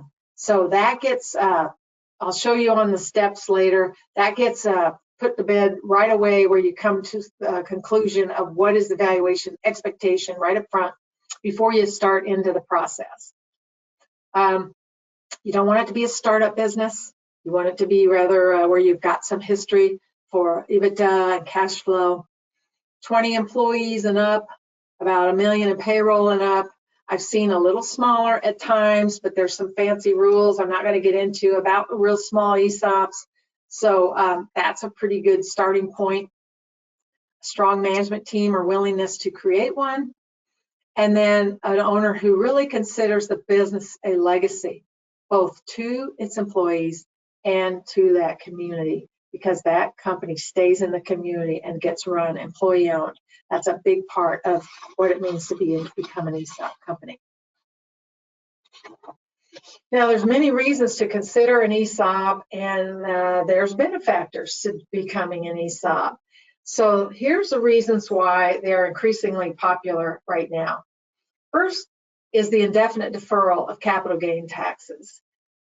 When I mentioned selling to a big box or selling in any other manner, when you sell your company, you're going to pay capital gains on the difference between your cost basis and the money you receive, your market value, right? That's what happens when you sell your business. You're going to have capital gain taxes. Well, an ESOP is one of the only ways for you to sell and take what's called a Section 1042 election on your tax return and roll over your proceeds into qualified replacement property, which I'll explain in a second, and then you actually defer the capital gain taxes on the sale. Now, there's some rules that come with it. One is you must be a C corporation to get this 1042, to make this 1042 election. So some companies that are S corporations revoke the S election and become a C so that the owner can do the 1042 rollover and defer the capital gain taxes. It does happen. And then later they go back to being an S Corp. I've seen that too. Now, if you take the 1042 rollover as the owner, you can't be in the ESOP. So it does come with a few. You can't have your cake and eat it too. Oh, too bad, right? But you have to, the ESOP must hold at least 30% of the value of all stock after the sale to get the election. You do the 1042 election, and then within 12 months, you must take the money and invest in U.S. stocks and bonds. So it's U.S. domiciled companies and their stocks and bonds. It can't be mutual funds. It can't be government securities. So there's some rules. You could Google a 1042 rollover and look at it yourself. But imagine it's the only way to sell your business and defer the capital gain taxes. So it's a pretty sweet deal. It's a reason why they're increasingly popular. It's a more flexible timetable for the selling shareholders to exit versus selling to big box where you got to go bye-bye. You got usually 5 to 7 year exit time frame, but it could be less, it could be more. It can be integrated with charitable planning and family gifting. Banks want to lend, investors want to invest. Those are reasons people like it, ESOPs. There's significant income tax savings that are allowed that increase your cash flow as your company, and which covers the debt that you might take on to do the ESOP. And then later when the debt's paid off, companies use it to grow and to buy out terminating participants. So you can easily integrate with tools like non-qualified plans. But the reason I'm in it to win it is the last item. It's a positive economic impact for employees and the resulting enhanced on steroids culture that comes from doing an ESOP. It's great stuff. So as I've already mentioned, and this will be a little summary here, you've got S Corp, C Corp. So remember with an S Corporation, remember how you're taxed. The owner gets a K1 of the profits or losses of the company, and then that profit, let's call it profit, is placed on their individual tax return. Well, if the ESOP owns 100% of the company, your K1 is going to a tax-exempt entity. What that means is a 100% S Corporation ESOP is paying no federal or state taxes because they're tax exempt. Now, there's a couple of states that are an exception to that, so I usually just say federal, but it's mostly state too. So imagine a company paying no federal taxes. This structure, ESOP, has bipartisan support, ladies and gentlemen, which is very unique, I know. But both sides of the aisle like ESOPs. It's good for jobs. It's just deferring the taxes. But these tax savings get poured into employees and growth and keeping jobs and things. So it's a very highly respected play to do an ESOP. So both sides of the aisle like ESOPs. There's no bickering on it. And if you do an S Corp ESOP, again, you can't do that 1042 rollover I was talking about. So the ESOP participation for the seller is permitted on the S Corp. Whereas on the C Corp side over there, the main reason people do C Corp deals is to get the capital gains deferral, but then the owner can't be in the ESOP, as I already mentioned. And there is a potential increase in the deduction limit as a C Corp and a valuation premium that comes by doing a preferred stock deal, because you can have a second class of stock with a C Corp transaction and pay a dividend on that stock, and that dividend can be used to pay down debt, and the owner then gets a bit of a bump in his price that he gets by doing the deal like that. So I know we're getting in the weeds, I know people that we can explain that more later. I just want to touch on it, on all those things so that you understand it. Now, a couple things I want to talk. One of the biggest myths among ESOP, you sell 100% to the ESOP and the owner thinks I've lost control. Well, not so. The company is controlled by a board of directors. So if you're too small right now, maybe 20 employees, you don't really have a board. You would start a board if you did an ESOP. But a lot of companies, the bigger you get, they already have a board. So the board votes on the business issues. It's comprised of executive management.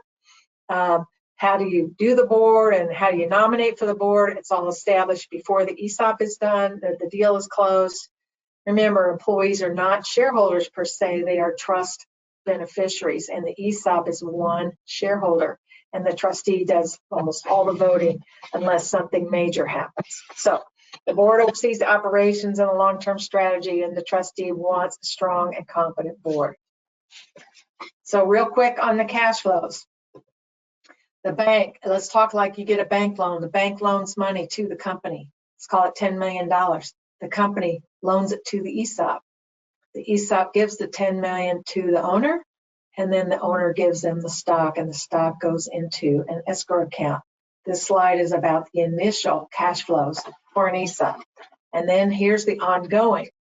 The company writes a check to the ESOP. See the little one in black in the middle of the screen? The company writes a check to the ESOP. Let's call it $500,000. The ESOP, it's like a bank account, a trust account, turns around and writes a check back to the company for that $500,000. Yes, you heard me right. Revenue neutral. That's how the deduction happens.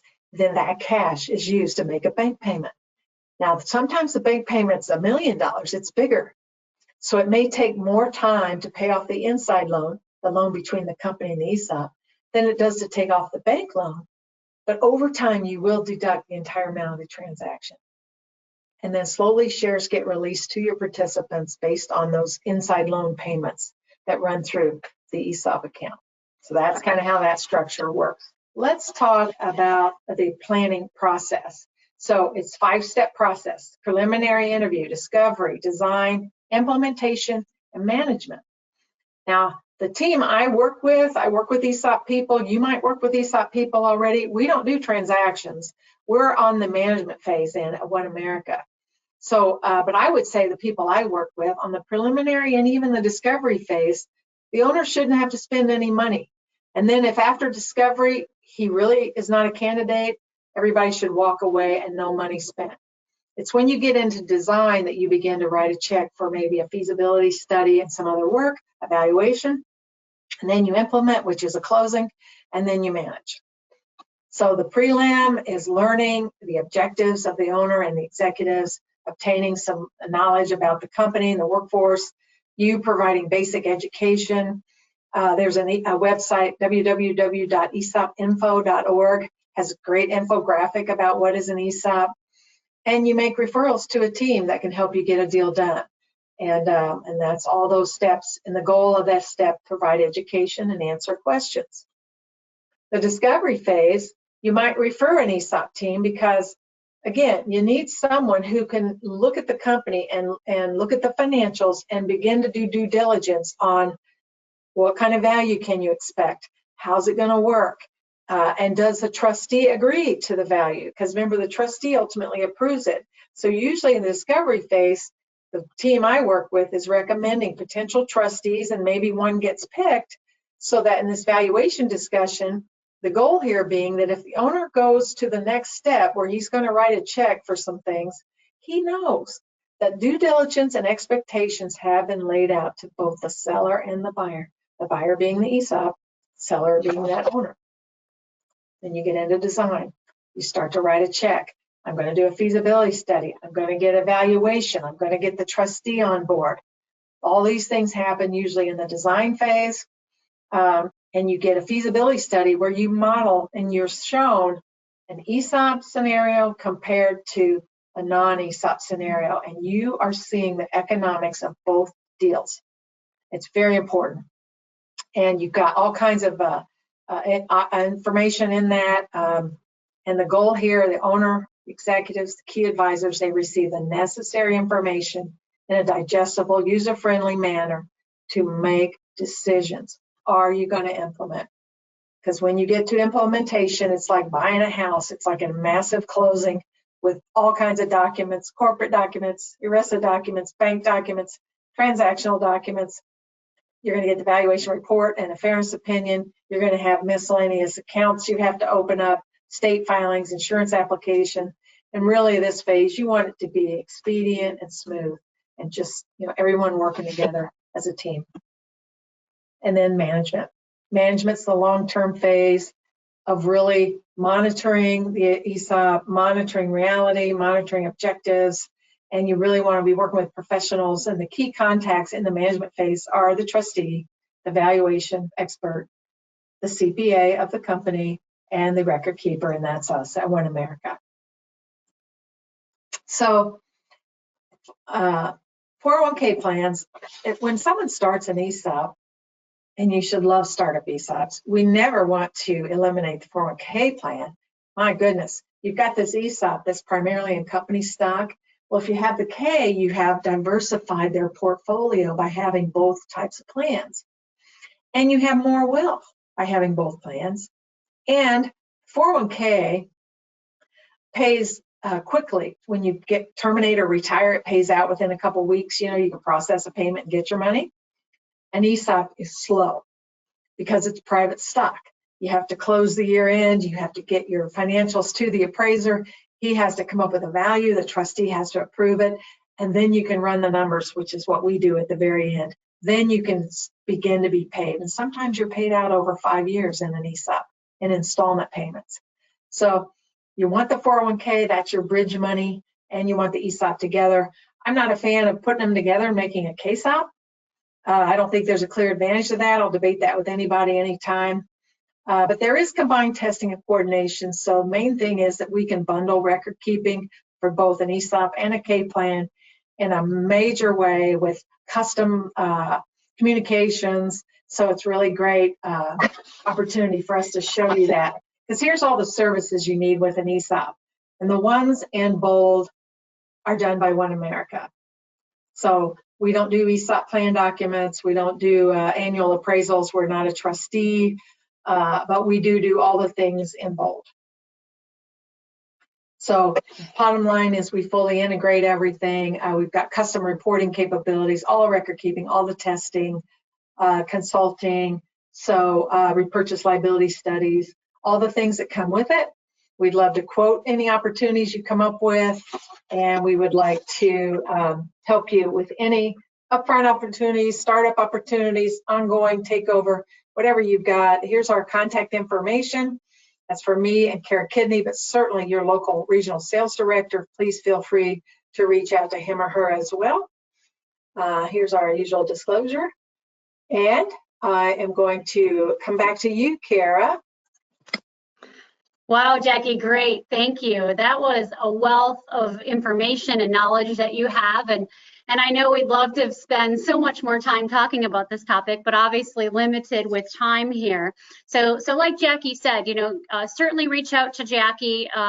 You can get copies of slides. You can reach out to myself if you need to contact Jackie, or even figure out who your local One America person is if you don't know who that is. But that was great, Jackie. So I want to just take a few minutes and just ask some questions that we commonly get in this space, and maybe you could provide a little bit color on this. And I think something to distinguish clearly is two different things here, is that you could be in a situation where there's a 401k today, and maybe there's an ESOP that's already in existence, and maybe you either work with those plans as an advisor, or maybe you're as a prospect client, and you might be saying, well, what next? Because a lot of times we hear from advisors, they'll say, oh, I didn't know you could benchmark this, or I didn't know where to go that somebody can even benchmark. How do I even know if this plan's costs are in line? So that's a great attribute where Jackie can help you, Jackie and your local One America contact, to get the benchmarking for the 401k as well as the ESOP. And then what Jackie spent a lot of time on today was around the startups as well, right? A lot of times a company will have a 401k, but they want to have a succession plan, and maybe ESOP would be the right place to start. There's a lot of questions, and I think you hit it right on the head. Don't pay up front to begin with. Ask some questions. We have a guide or a study guide that kind of helps you get started. But Jackie, I'm just kind of wondering, with these startups, how long does the process take from start to finish to get an ESOP set up?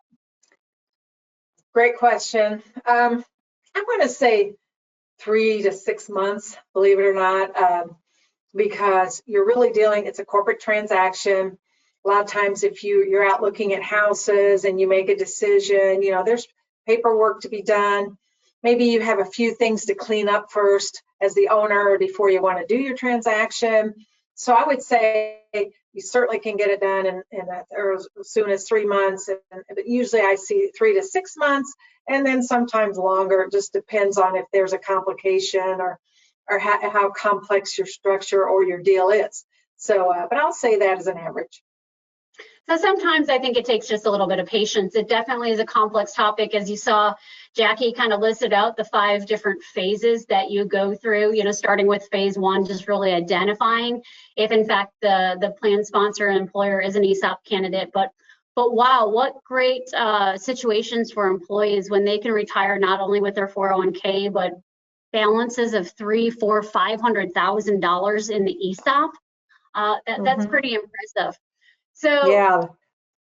Jackie, you mentioned early on kind of why you would want to work in this space, or why the ESOP, obviously the 401k for most that are listening in today, that's a big part of what you do. But you also hit on a couple of things, and one is around the insurance side of it. And so could you discuss a little bit more how you use COLI to further, be used for a stock repurchase liability? Yeah, some companies buy COLI on a few key managers, and if those guys would happen to pass away, they would use insurance proceeds to buy them out and to have it to fund the repurchase liability of their death. And they also build up cash value that they sometimes can use for if all of a sudden they have a spike in their repurchase liability. In the end, the company's on the hook to buy people out of a private ESOP when they retire. So they may have, if they have $300,000, $400,000, $500,000 account balances, the company does buy them out. But let me tell you, that local company I was referring to, I'm really close with the CFO, and because they are a 100% S Corp ESOP and they're not paying any taxes, and this is a big company, he has saved over $8 million last I checked with him, even after paying everyone out, because they paid off their bank loans. And so he hasn't used the insurance method. It just depends on the situation, but some do use COLI, and I also see COLI used if you don't have the wherewithal to borrow the money to do the transaction from a bank. So it's what's called seller financed. If the seller's taken on a note to do the ESOP transaction, which does happen, then you definitely want insurance on that owner during the time he's getting his payments, because we sadly had one who passed away before he got paid, and by having that insurance on his life, his wife didn't have to take over the business to keep it running while she finished out getting her payments. So a couple of ways it comes up. Yeah, no, I think that's a great point to make. And so if you work on the insurance side, there's insurance opportunities there. But I mean, you brought up a good point, right? I mean, ultimately, this is really a vehicle to help from a tax saving standpoint too. I mean, you work so hard, and then if you're an owner to just sell it to the competition, and then half of it goes to taxes. Here's a way, through such as the 1042 exchange to really not have to pay the taxes. Another thing too, if I'm a wealth money manager and I manage personal assets, Jackie, there's something out there called the distribution rule. Can you just elaborate a little bit on what that means? I think you mean the diversification rule. Oh yes, maybe. Diversification rule. You're right. That's that big D word, right? Right. And the reason is because there isn't really a distribution rule, so I had a feeling you were talking about the diversification.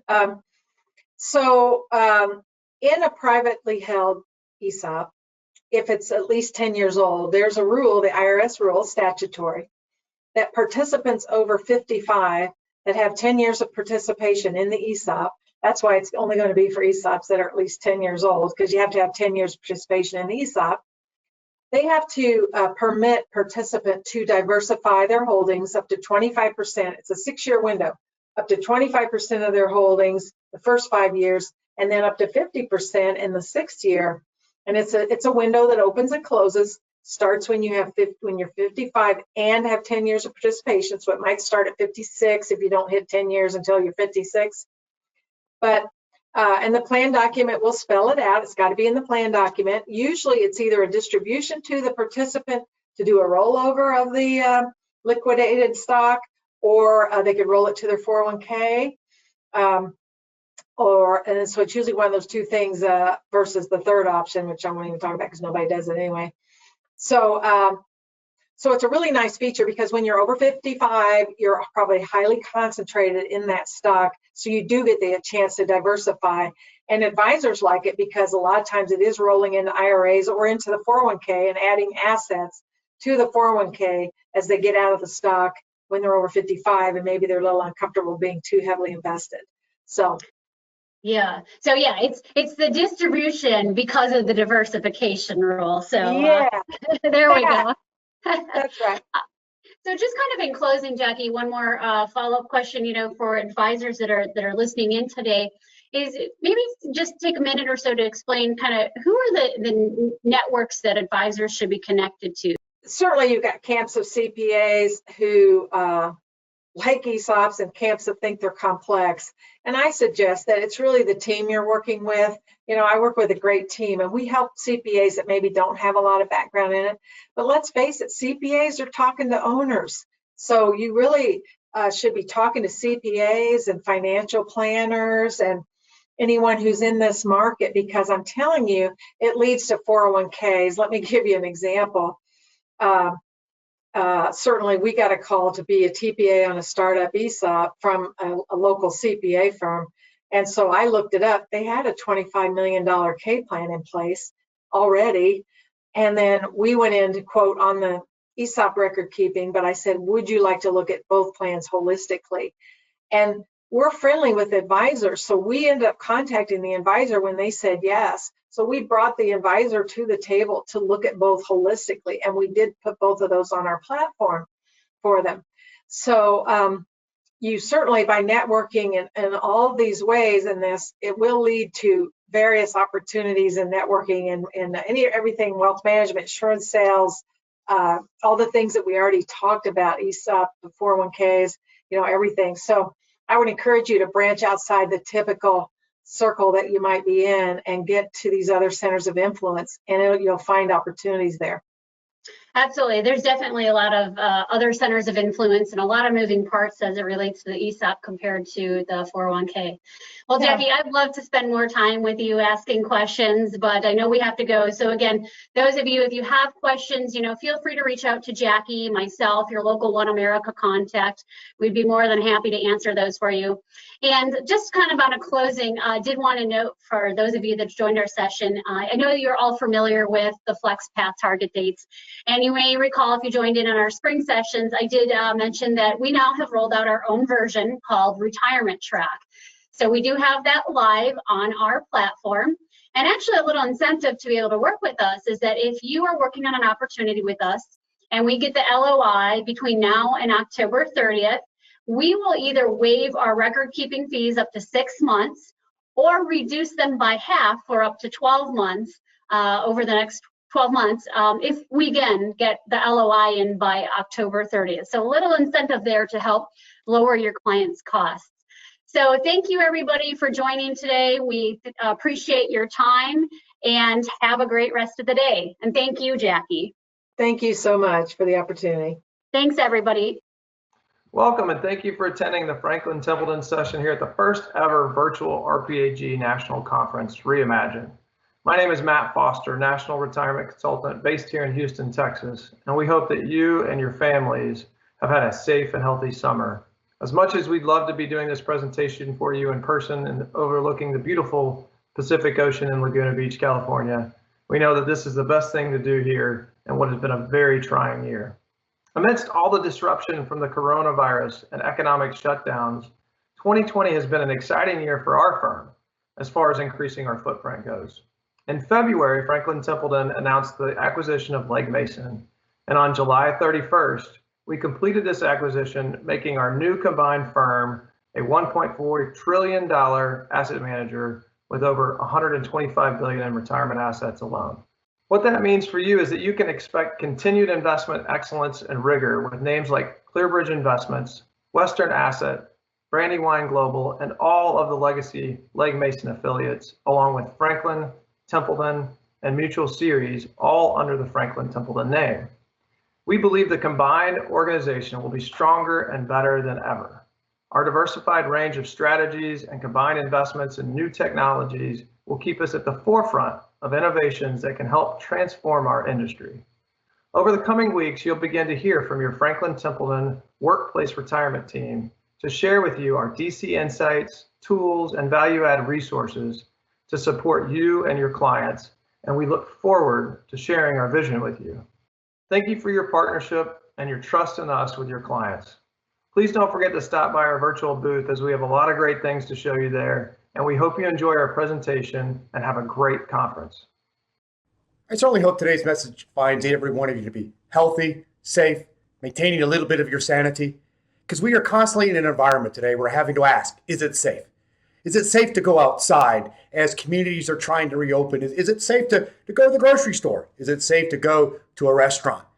And is it safe for someone to actually give you a referral? Because as Mark Twain has often said, history doesn't always repeat itself, but it does rhyme a lot.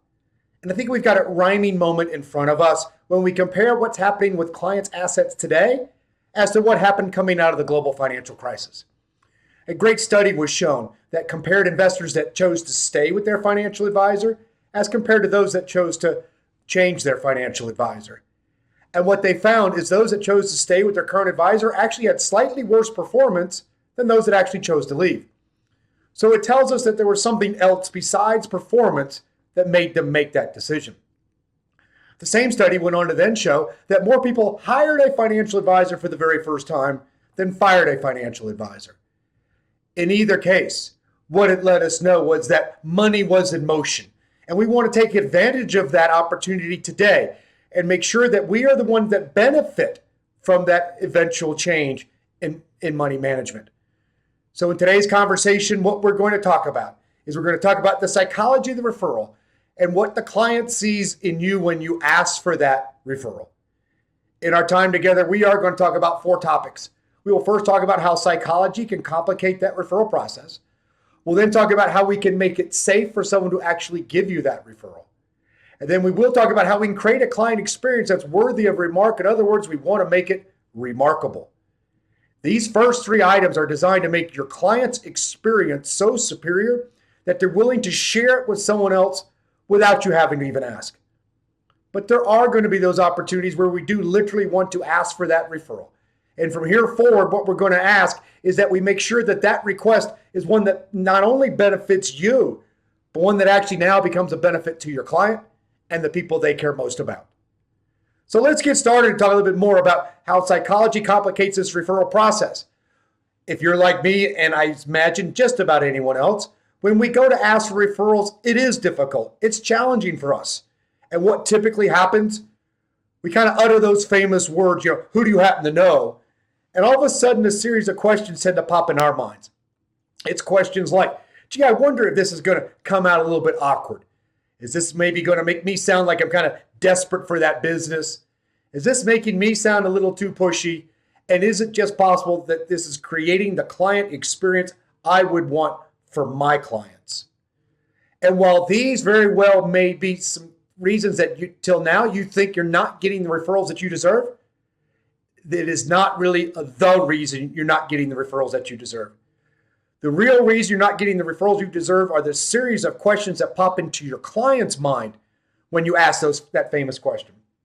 It's questions like, gee, will I get credit for this if it works, but blame if it doesn't? Do I want to be responsible if my friend has a bad experience? And will he or she be mad at me if the person I recommend ends up acting like a jerk? It's questions like these that all of a sudden pop into their minds that make them feel uncomfortable in sharing you with someone else. In other words, we haven't made it safe enough for them to give you that referral. And until we can overcome these objections, we're actually not going to get the referrals that we deserve. So what's going to kind of help us better understand what can actually motivate someone to give us a referral? It's something that many of us learned somewhere along our middle school or upper school educations, and that is Maslow's hierarchy of need. And what Maslow refers to these are the human motivations, the steps that we all take along our eventual path to try to reaching self-actualization. And we're going to use the bottom 4 rungs of this pyramid, give us a better understanding of what can actually motivate someone to give us that referral. So let's talk a little bit more about how we can actually make it safe for someone to give you that referral. The first thing we want to recognize is the human need, according to Maslow, is to make sure that we have the most basic needs met, the physiological needs, the needs around having a roof over our head, warmth, food, shelter. I imagine that every person that you're dealing with, whether they are a plan sponsor, whether they are a participant in a plan, has these most basic needs met. And if not, you are the ones going to give them the compelling reasons as to how you're going to help them do that. But here's what we must also do. We must also create an environment in which our clients will feel safe. Because face it, we tend to work in an environment where the word safety is usually not connotated with the financial services industry. And we can't promise our clients that markets don't go up and down, but we can, through our actions, create an environment which they can feel safe. Because if we can create an environment where they can feel safe, they are actually going to be much more open to the experience around them. So how do we go about creating an environment which one can feel safe? Well, the first things we also need to recognize is that as humans, in order to feel secure, one of the things that we need is a feeling around structure. We tend to crave structure because it lets us know what our boundaries are. It creates our own environment. In our industry, we tend to call that structure process. And we need to make sure every one of our clients, our prospects, our plan sponsors recognize that we happen to have a plan in place. It's not something that we do haphazardly. It's not something that we do part-time. We are true pros at what it is we do. Because then what we want to add to that structure and that process is another thing that humans tend to crave, and that is repetition. We tend to crave repetition because it lets us know what's going to happen next. We're not having to kind of guess what's coming. And when we can combine those two things together, it lets our clients know that we have a process in place that does not deviate even in more difficult and challenging times, allowing them to not only feel safe in staying with us, but also making them feel safer in referring someone to us, knowing that even if that other person had a very different set of circumstances, they would now know exactly what that person would experience. In other words, making it safer for them to refer you. So how do we go about making sure our clients recognize that we have this repetitive process in place? We have to hereforward get very good at setting their expectations. And I'm not referring to the expectations that we're used to talking about. I'm not talking about average annual rates of return, standard deviations, drawdowns, terms within the 401k industry.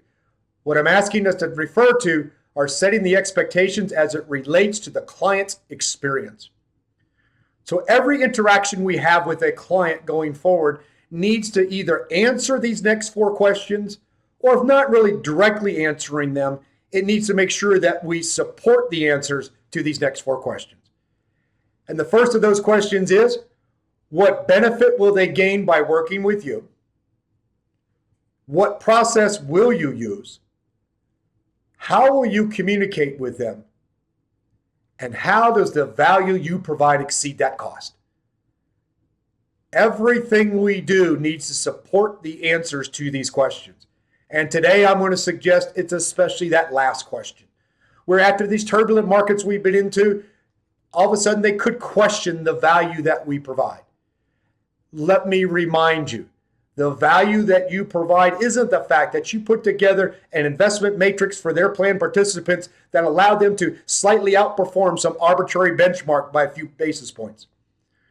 The value that you provide is how you're changing their lives. And changing the lives, whether that is a plan participant or maybe even someone who's maybe a committee member as it relates to the plan itself. How have you made their lives better? Because those are the things they will share with someone else. It's not the fact that you had some excellent but slight outperformance. So here again, what we need to make sure we do is to help these clients build the story as to how, in fact, you are changing their lives. And so with every communication you're having with them, you're going to have to maybe mention some of the major milestones that you've helped them accomplish. Because along this path, what you're really trying to get them to say is that since we've been doing business with our plan consultant, then all of a sudden we now feel much more comfortable that our plan will always stay in compliance, that our plan participants have investment matrix that will certainly help them achieve the goals that they're after. In other words, how you've helped change their lives. And to help assure you're doing this with great frequency, what we want to also do is to put in a communication timeline that has no gaps. We want your communication to be so regular with your clients that just about the time they expect to hear from you, they actually do hear from you. And so what we want to do is to put into place a communication timeline that includes all the things we want to do, for instance, for the next year with our particular clients. And the good news is some of them kind of happen somewhat automatically. It's things like quarterly statements. We really don't have to do anything in order to have those statements drop. But maybe we want to supplement that with maybe a 90-day call rotation that I might suggest starts maybe 45 days after those statements drop. And what you want to do is to have a conversation with these clients, but it's not about the amount of money on those particular account statements or in the plan in general. Instead, it's around the acronym of FORM. It's around family, occupation, recreation, and a little bit about the money. But it's not about the amount of money. Instead, it's the goals, the dreams, and the aspiration that someone has with that plan or with that amount of money. Those are personal conversations, and that will help us build a deeper relationship with our clients. We then maybe want to send them some form of a monthly newsletter so they hear from us with even some greater frequency. Maybe you have started to embrace some of the social media outlets that are available, again, allowing you to have even greater communication and more frequent communication with your clients. All these were designed both before, during, and after our coronavirus lockdowns to be done without having to be face-to-face with our clients. And normally there are a series of things we would ask you to do in front of your clients. And while we might be temporarily prohibited from doing that, it does not mean we don't still do them. It's things such as a review meeting. I am certain by now you're still holding review meetings with your clients. And whether you're doing them on the telephone or using some virtual means. An interesting Financial Times survey recently showed that clients are now more willing to accept a video call than they are actually the old telephone call. We would then want to make sure that we continue to have some kind of educational events with our clients. Again, whether that's at the plan level or with the plan participant level. And our senior advisor consultants at Franklin Templeton have any number of tools available to help you stay in contact with those clients. Again, whether it is at the level of the plan participants or at the level of the plan sponsors. And then we continue to want to survey our clients and making sure that we're constantly asking them, how is our experience being received today? Are we communicating with you frequently enough? Or maybe we actually are doing it too frequently. There is no better voice than our clients than to understand what the experience is like from their point of view. Here we've talked about ways to make it safer for someone to give us that referral. We did that by making sure our clients understand that we have a process in place that is extremely repetitive and that we communicate with them with such regularity that it helps them build that story around how you've actually changed their lives. All in the interest of not only making sure they will stay with you in these most unusual times, but also making sure they feel safe in referring someone to you, even if that other person had a very different set of circumstances. Now let's talk about ways we can actually create a client experience that's worthy of remark. In other words, we want to make it remarkable. We want to make it so outstanding that they're willing to share it with someone else without us even having to ask. And here we're going to kind of move up Maslow's hierarchy and start to talk a little bit about the psychological needs that we all have. And one of the first ones that's mentioned is the human trait that we have to belong to communities. We have an innate need to belong to communities. We've done it throughout human history. It used to be we belonged to ancient hunting tribes. Today we tend to belong to virtual communities, whether it's Facebook, LinkedIn. During this unique lockdown environment, our social communities, our family communities have become even more important to us. And then what we also want to make sure we do is we want to make sure that we provide our clients with the recognition that we all seek. Along that path, just below self-actualization, what we actually desire is an improvement in our self-esteem that often can come from recognition.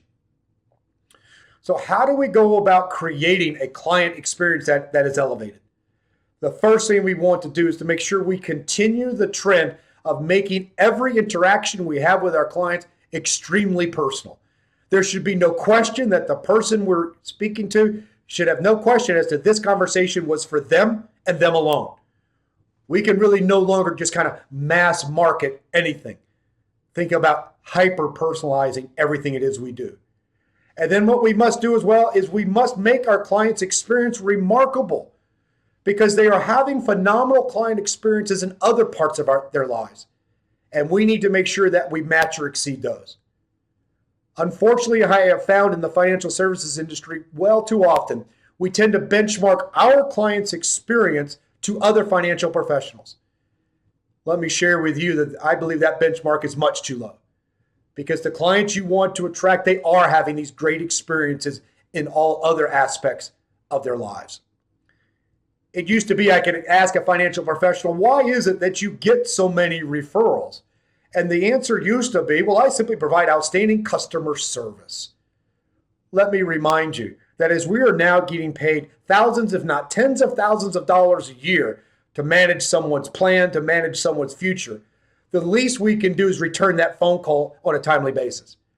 So simply providing good customer service, today that is the expectation, and it is not what generates more referrals.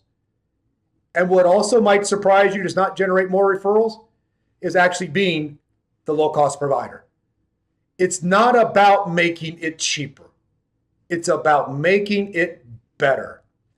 Because unfortunately, in that race to the bottom of the fee structure, there is a day where you just might win that race. Or even worse, what if all you did was come in second? It's not about making it cheaper. It's about making it worthy of what it is we charge. Because the clients we do want to attract, so many of them, the wealthier they are, whether they are a company owner or whether they are a participant in a plan, the wealthier they are, the more likely this is true. They are already entered what's referred to as the experience economy. And what's so great about participants in the experience economy, where people now are more interested in their life experiences than they are about collecting more things, 80% of them have said they're actually willing to pay more for a better client experience. It's not about making it cheaper. It's about making it better. And we make things better by making better things. And we're going to do that as well with our client experience. And maybe one of the first things we can do to help elevate our client's experience is to start to think about all the significant moments that occur in your life and in their lives. And why aren't we properly recognizing more of those events? I imagine right now you bring on a new client and you're probably already sending some form of a handwritten note, maybe kind of welcoming them to you. Maybe you're sending some small token of appreciation. And I recognize within your industry, you have to be even more concerned about any gift you might give to someone. And we'll talk about that here in a second. But then what we also want to make sure, maybe you're recognizing things like their birthdays. And while these are certainly better than not, are they truly exceptional? We need to think about all the other significant moments that occur in their lives as well as your lives. I mean, why wouldn't we want to celebrate the anniversary of someone's retirement? Why wouldn't we want to celebrate when maybe someone's paid off their home mortgage, when they've made their last distribution out of their child's 529 plan, when they maybe if they're a little bit younger, they've paid off their last student loan of their own? Or it seems to me children today seem to graduate from everything, and parents are very proud of those moments. Why wouldn't we want to celebrate those with our clients? Letting them feel a little bit more about participating in our community. We would also want to think about the art of giving gifts. And in your industry, we have to be certainly much more conscientious of this than even outside of that. But here, it's even more important to make sure that if we are giving a token of appreciation to a client, we need to make sure that it is intentional. There should be no question that whatever we're giving was intended for them and them alone. You have spent days, weeks, months, possibly years getting to know them as an individual. Make sure you send something that's relevant to them. So you want to make sure that maybe you're sending a reader books that would be of particular interest to them. You'd want to send your hikers guides on hiking and cooks cooking utensils, your gardeners gardening tools. Also, they can understand that you were listening well enough to know what would be of particular interest to them. It does not mean they need to be extravagant. They instead need to be intentional.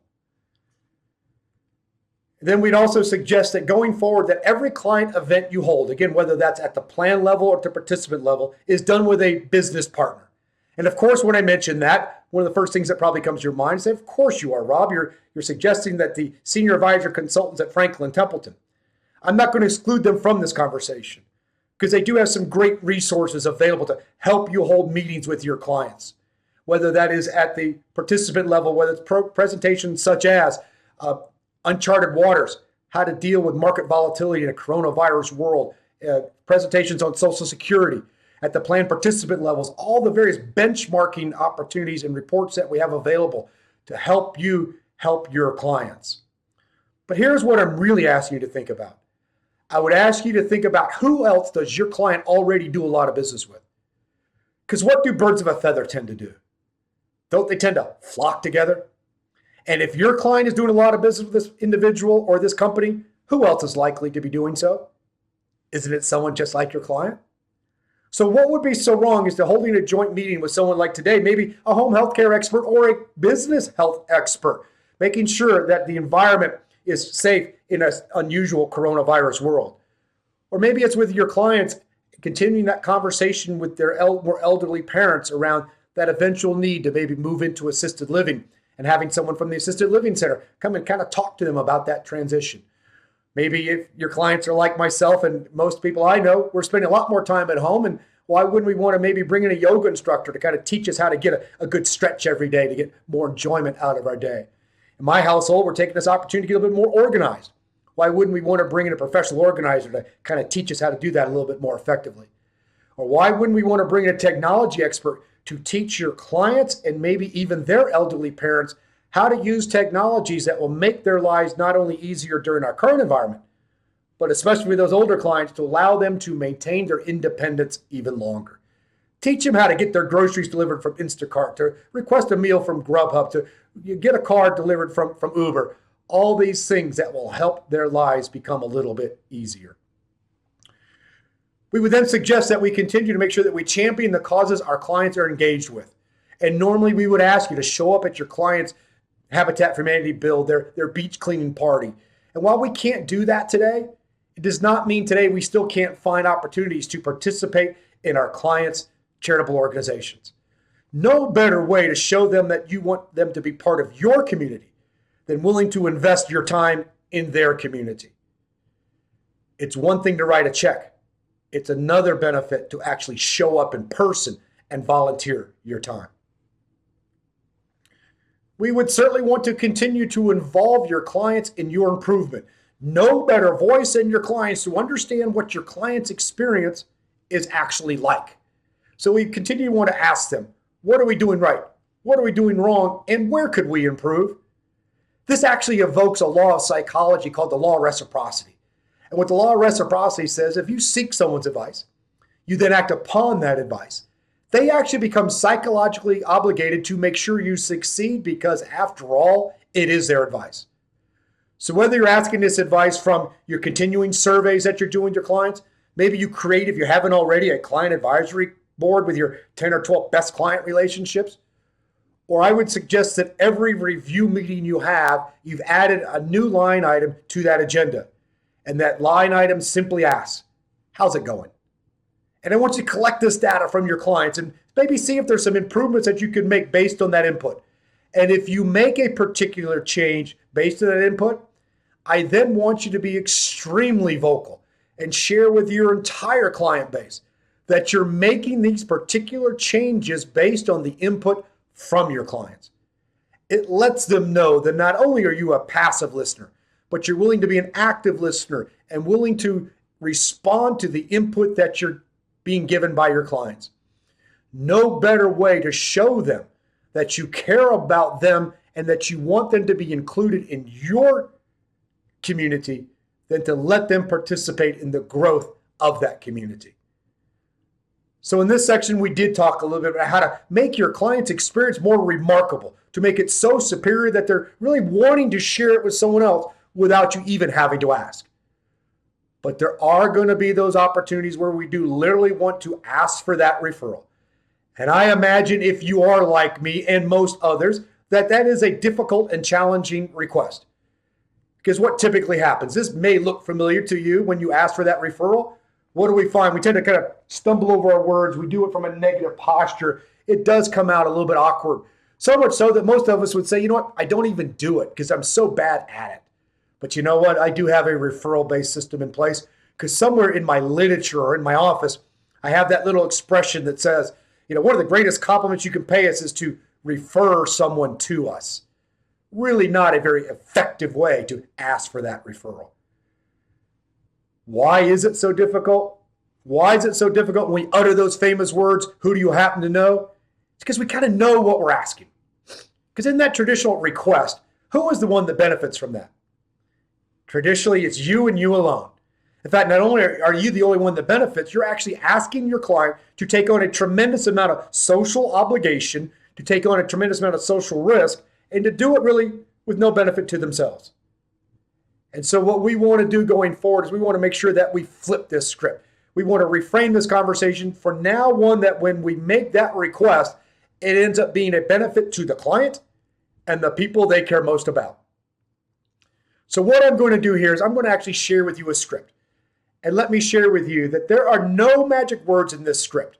These words have not been tested by psychologists and they've not been tested by consultants to say these are the absolute words you have to use.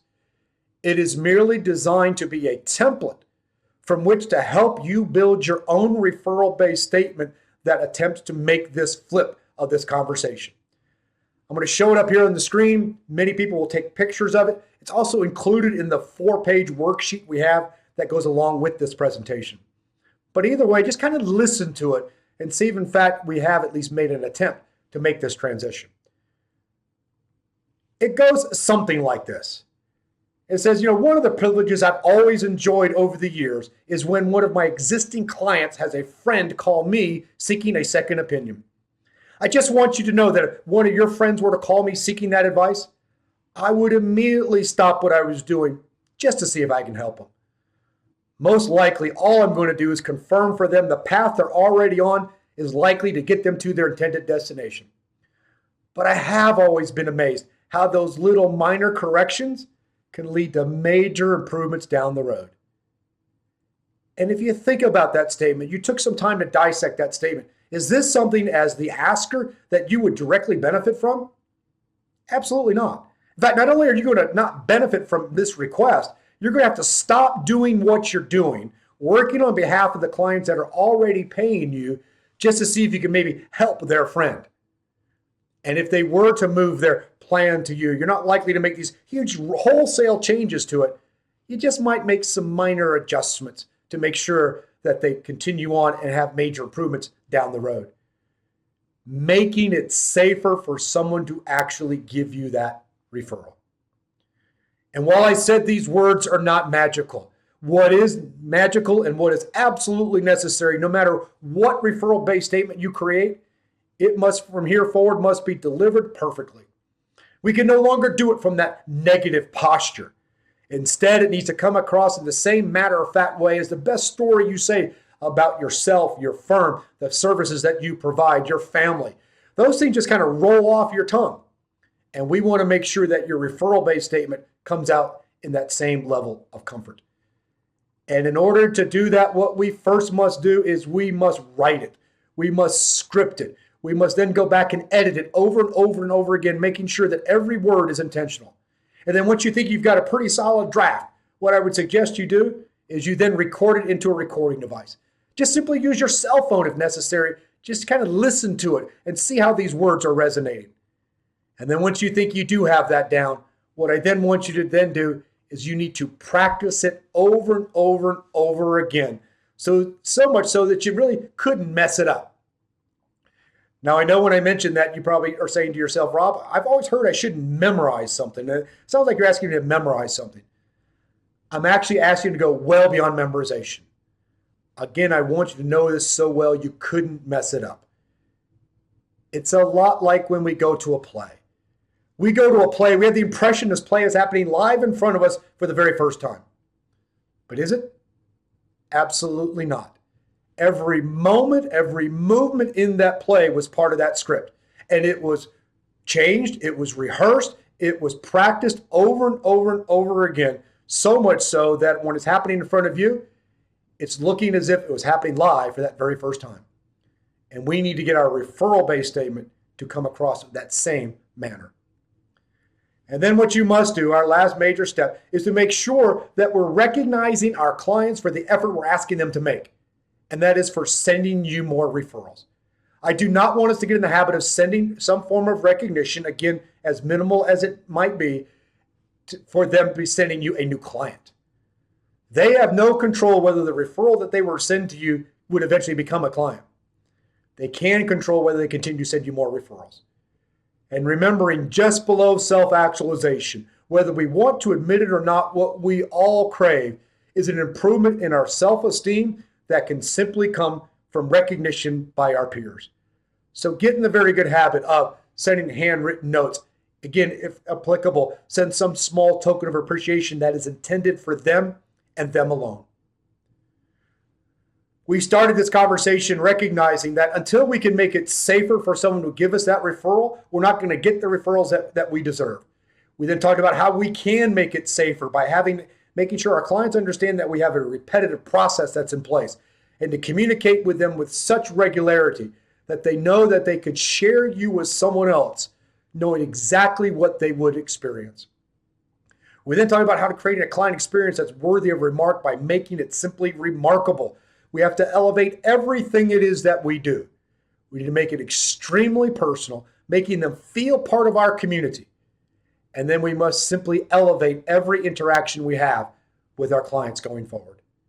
And then when we do want to ask for that referral, we have to get much better at reframing that conversation and changing it from one that traditionally has benefited you and you alone to one that now actually benefits your client and the people they care most about.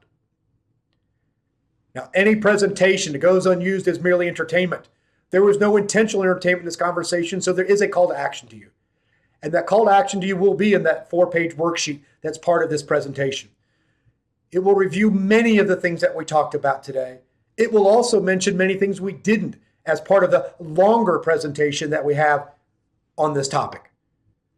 My request of you is once you do receive it, compare it to the notes that you maybe already took in today's conversation. But do not let this be a one-time opportunity. I would ask, see what you can implement immediately. And then at least every 30 days, set up a recurring appointment on your calendar to revisit this checklist every 30 days. And think about how your business will have grown by understanding better what the client sees in you when you ask for that referral. One last request would be, if you have liked what you've heard today, I would suggest that you connect with me on LinkedIn. I now have 70 full-length articles available to you on the topic of understanding the client's experience from their point of view and answering that question, what does the client see? Easiest way to do that is go inside the search bar of LinkedIn and simply put in one great big word, Rob Richardson at FT. Should bring you directly to my profile. If it doesn't, I'm listed 1 or 2 below there. I'll be glad to accept that invitation and continue this dialogue. So I do hope that today's message has found you to simply be healthy, safe, maintaining a little bit of your sanity. And we also hope from Franklin Templeton that this message has helped you reach for just a little bit better.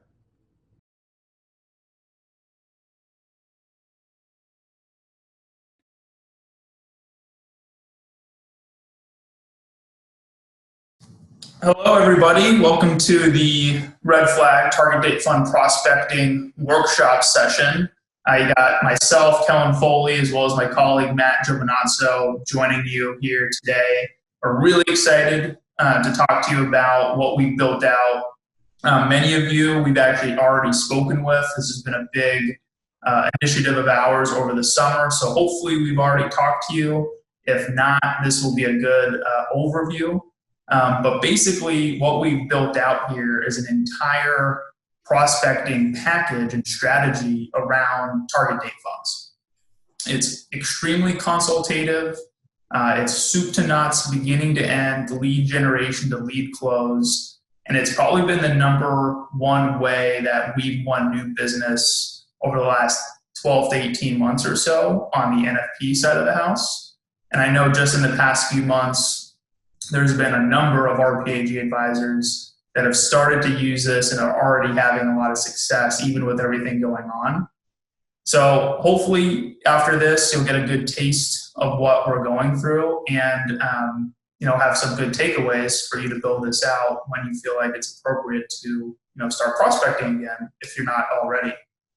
So a couple intro points before we get into the meat of it. What I have up on the screen here is just a summary of what's included in this package. So first off, kind of why target date funds? Why did we decide to use that as our initial topic on this prospecting package? So really a couple reasons. The first is it's just going to be a different angle than other advisors are taking. So in our experience, the more you can sound different from your competitors, the higher chance you have of getting a meeting, getting a follow-up meeting, and then of course winning the business. The second reason that we've seen this be very successful, I think, is really because target date funds are kind of this underserved, I'll call it, part of the market where they are such an important part of the plan and everyone knows that, and they're typically the most popular investment used in the plan. And yet most plan sponsors, most advisors really just treat them like any other investment and kind of fold it in that larger investment conversation. So there's a ton of opportunity out there just because most plan sponsors aren't really aware of what they need to be doing, and then of course aren't following through with those duties. So it's kind of a double-edged sword in that way, because if you ask a plan sponsor, hey, what's keeping you up at night related to your retirement plan, they're probably not going to say, hey, look, I'm really worried about my target date funds. But at the same time, that's because they don't know what they don't know, right? So if you can get an audience and educate them on why this is so important, you can initiate and discover those pain points that they didn't even know existed before talking to you. And that's extremely powerful for you to be able to do. So the other thing real quick is the approach that we're taking is called red flag. You probably heard us talk about this before, but if not, it's simply a sales process. And you can really apply it to anything, not just target date funds. But the main idea around this is that we've broken down the sales cycle into 3 distinct steps. So you'll notice we built out 3 specific PowerPoint presentations to walk through each one of these steps. First one being, let's educate that prospect on what these commonly overlooked risks are within the target date fund space. And then after that, it can be really tempting to jump all the way to step 3, right? Where you start talking to them about how you can help, right? It's very tempting to want to do that after talking about these general risks that exist in the marketplace. But what red flag encourages you to do is pause and do a plan level assessment to really quantify how large these risks really are, to convince them that they need to take action immediately, right? So it may seem like we're adding an additional step to the process, but in reality, it should shorten the sales cycle because we're motivating them to take quick action by quantifying how large these risks are so that deals don't stall. They don't end up just going back to their incumbent advisor, keeping on and kicking the can down the road type of situation. So there's a lot of other stuff in here. We'll hit them. But what I wanted to do right now is kick it over to Matt. He's going to walk us through that initial deck that we built out that you can customize and bring in front of a prospect as that initial meeting. So Matt, kick it away.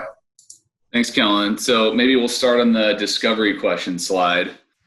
So as Kellen mentioned, risks deck is all about education. We're just trying to educate committees on kind of the landscape of target date funds and bring their level of understanding to a point that as we prepare for that assessment step where we're getting pretty granular in terms of looking at hidden risks that they might face as a result of imprudent target date fund selection, that they just have the contextual understanding and kind of the, they're in the know on how target date funds work in general so that those points can resonate a little bit better with them. So I think these discovery questions, these aren't a part of the actual deck, but you can pull from these where you would like. The goal is really just for you to demonstrate proficiency far beyond what your competitors possess. I think if you're asking these questions, it's definitely going to help you do that. It's also going to help you just learn more about the prospect and their situation, how they arrived at their current target date fund series, what their general thoughts and preferences are with target date funds. And the majority of them probably think they're okay. You probably face this a lot where they've reviewed performance and fees and they're like, you know what, I'm good. I've looked at my target date funds in depth, but we know it's really a superficial review. And as we dive into these decks, the goal is for them to realize that and for us to take that a lot further, and obviously for us to get hired as the advisor. Some potential like softening statements so that you can get that door opener without hitting them over the head with the fact that they've done it wrong for years and years are, let's look at target date funds through a different lens. So, hey, you haven't done it wrong. It's just there's a different way of looking at it.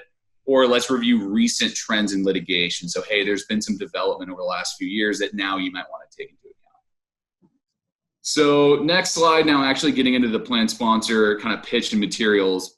A lot of these slides you will have seen. These are trends that you'll be, that you're aware of. But this is a great opportunity, for example, to just reiterates the importance of this asset class in general and why it's worth spending a whole half hour of their time and potential subsequent meetings exploring target date funds specifically, because that's where all the assets are going. And next, just reviewing kind of the whole landscape, how there's all these different fund companies, there's all these different target date fund products and glide paths with highly different risk exposures. And so this is something that we're going to place a lot of emphasis on during these during the assessment deck is where is the client in this kind of whole universe of target date funds in terms of their risk exposure, because as we go to the next slide, what we see is that has a tremendous impact on the return pattern that participants experience. What we're looking at here is for the 2010 vintage, the drawdowns that were experienced during the financial crisis. And you can see returns were all over the place. One series lost 51%, one series lost 10%. So depending on that fiduciary decision that's made by the plan sponsor and the advisor, that's going to have a huge impact on the participants and the returns that they experience. We've also updated this to show the same thing during the February and March drawdown in Q1 of this year during the Corona crash, if you will. And what you see is a similar disparity. Aggressive target date funds on average still lost a lot more than conservative, although this overall, you might say the asset class has been cleaned up a little bit and there aren't those like egregiously aggressive ones like what we saw back in 2008. The next slide, the DOL tips. This is my favorite one by far. This is really pretty specific guidance and best practices issued by the Department of Labor as it relates to target date funds. 99% of plan sponsors aren't going to even be aware of this, let alone heeded the guidance and followed these steps. And again, when they think that they're in a good place because they've looked at fees and performance, my favorite stat to throw out is that in the tips, performance is mentioned one time, and the concept of alignment or suitability and just the overall risk level of the glide path is mentioned 8 different times. So that really seems to be the focus, and that's a great door opener. Hey, this is the focus of the DOL. Have you conducted an exercise looking at that? They probably haven't, and hopefully great opportunity for you to get hired. So now contrast that with you have 99% of plan sponsors that aren't aware of the Department of Labor tips on target date funds, but plaintiffs' attorneys are. There's now been 2 law firms that have issued ads. This is one from Cohen and Milstein. And they're basically trying to get whatever information they can from participants on the target date funds that are in their plan. And they're really looking to sue companies for imprudent target date fund selection. So target date fund selection is really starting to slide under the fiduciary microscope. And this is a great, in a way, scare tactic to get plan sponsors' attention. So as we go through in the deck, there's 3 risks that we focus on. These can all be a result of imprudent target date fund selection. And then, so we're just trying to provide some basic education now. And in the assessment deck, actually measure the exposure that the plan has to these risks. And the first one is glide path suitability risk. So glide path suitability risk is basically, Kellen, if you go to the next slide. Glide path suitability risk is the possibility that the target date fund or the glide path that the plan has isn't the best fit for them. So we see that all target date funds are very different. And as we all know and have experienced firsthand, plans are very different, right? They're in different industries, and different employee types. There's different matching formulas. There's different employee sophistication. So all these groups are different. And that's the idea of suitability, is find something that's the best fit for the plan. And if the company or the plan doesn't have that currently, then that poses potential fiduciary risk to the employer, and it could potentially destroy participant outcomes. So glide path suitability risk is risk number one. The next is participant misfit risk. So even if the target date fund that's in a plan is best for the group as a whole, and it matches the average participant, there's very likely other participants that don't fit that mold of average and need a different level of risk. And this is a great example, just looking at savings rate. It's one easy way to quantify it that we're going to explore later on. If you look at savings rates across the entire US, they vary across the board. Some people are saving a little, medium, and a high amount. And this is a great way of just visually showing that people are different and misfit risk tends to persist.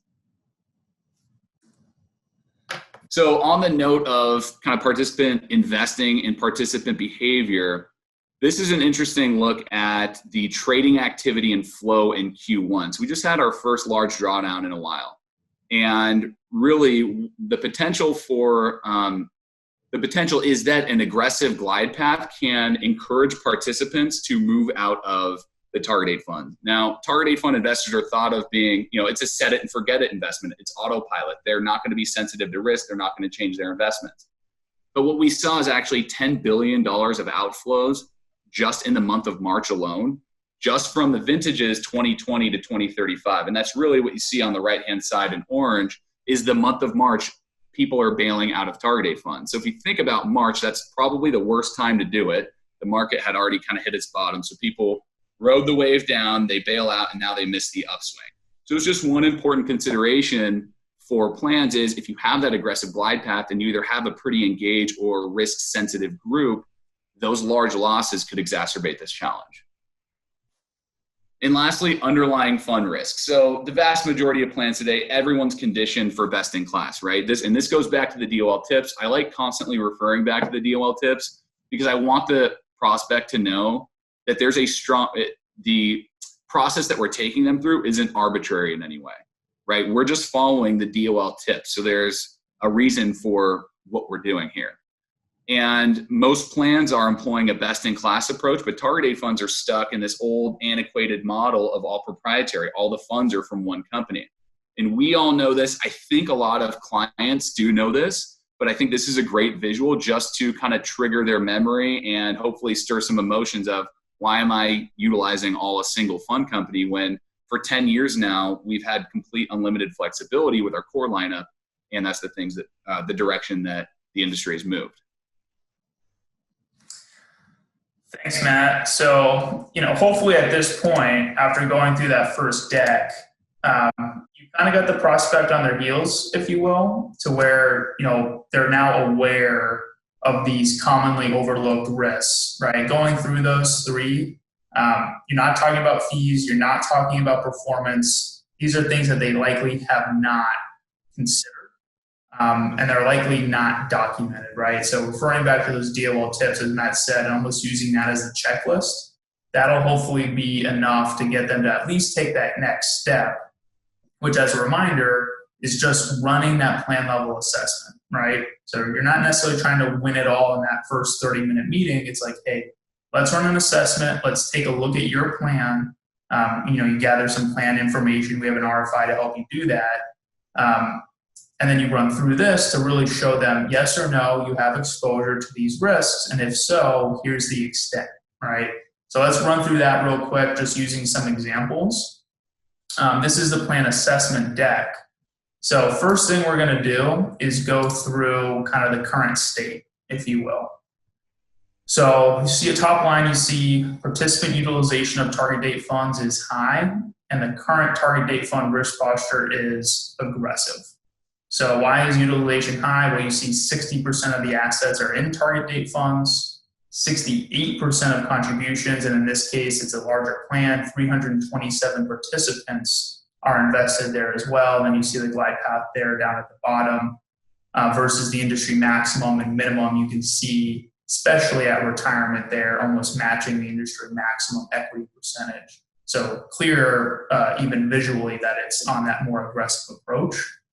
So one thing you're already doing here, right, is showing them that any risk they have exposure to in the target date fund space is a quote unquote big risk, because most of their plan assets are invested there, most of their participants are invested there.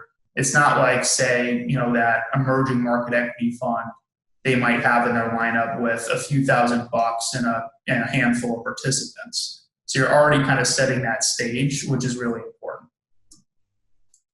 And then what we're going to do for the rest of the deck is really just go through a lot of the same concepts Matt just ran through, but instead of general, we're going to make it specific to the plan, which is what makes it so powerful. So first up is glide path suitability risk, right? Well, we just saw they're in an aggressive glide path. Is that a match to their demographics? So in this case, their average employee contribution rate is 7%. They have probably a safe harbor match in this case, so add on another 4%. Then they also have a non-elective contribution of 3%. So very generous employer here, but that helps employees reach a very high overall contribution rate of 14%, which clearly puts them into this more conservative bucket. Kind of the rule of thumb that we typically use is anyone under 6% should be aggressive, 6 to 12 moderate, over 12 conservative, right? So just kind of a simplified version of the fit analysis, if you will, using that primary factor of savings rate. And real quick, the concept behind this is funded status, right? So those participants that are saving a large amount over their career, well, they don't have to take on as much risk in the way they're invested because they're doing a great job already. Now, if you had a plan with low savings rates, right, a low savings rate over your career, going to lead to lower income replacement ratios, and thus those participants either need to start saving more or they need to take on more risk in the way they're invested. So that's kind of the logic behind this in short form. But clearly there's a mismatch, right? So what does that mean? Well, the implication of that is really in a spider web of effects. So the first is just bringing back this downside risk problem, right? If you don't need to be taking on a lot of risk, this is the type of exposure you have when you don't need to. You could lose 51% in a bad market, right? At retirement, obviously, the longer dated funds will be potentially even worse. So why put your participants on a path where they could have this exposure when it's unnecessary? And then if you do, kind of what does that mean in dollar terms? What does it mean to an individual participant in the plan? Let's personalize it. This is a well-known approach in sales where you take a general concept and you kind of pick an individual example so that the HR folks you're talking to, the CEO, CFO, whoever, starts to visualize, the person that's been their right-hand man or woman for their career, having this happen to them, and what would that look like? What would that feel like? So in this case, using plan-specific factors, this is all customized. The average participant in this plan would have a 110% replacement ratio at retirement, which means a $2.3 million account balance. Well, a median loss, as we just saw, 36% in those aggressive glide paths, means an $835,000 loss just before retirement, which is obviously an astronomical number. Now, when you go through this, yours may be not as dramatic, it may be more dramatic. We've certainly seen cases as bad or worse than this, and it certainly speaks volumes to the type of risk at the participant level. Now, let's look at what the risks are to the plan sponsor as well. So Matt went through the attorney advertisement, kind of the looming liability, if you will, of target date funds. Well, this is some current target date fund litigation going on in the marketplace, and you can see the damages that are being looked at are quite large. So this is sort of that wake-up call to say, hey, this isn't just a concept. This isn't something we think just coming down the line. This is real, and it's happening right now. And you can see the examples on this slide. And then there's this concept of delayed retirement causing workforce costs. So this is something that many of you, I'm sure, are already familiar with and incorporating. But right, that individual that lost 36% of their portfolio right before the retirement being improperly invested, Well, they probably have to delay retirement, right? 12 months, 24 months, whatever the case may be. That can have a big impact on additional wage expense, healthcare costs, workers' comp expense, et cetera, right? Again, all customized. You can see in this case, $6 million a year. Multiply that over 5 years, $32 million. This is a concept that especially CFOs are super familiar with and will resonate with as well. So that's suitability risk. Now misfit risk, right? Taking this concept of suitability from the plan level to the participant level. In this example, conservative is the best fit for the average participant.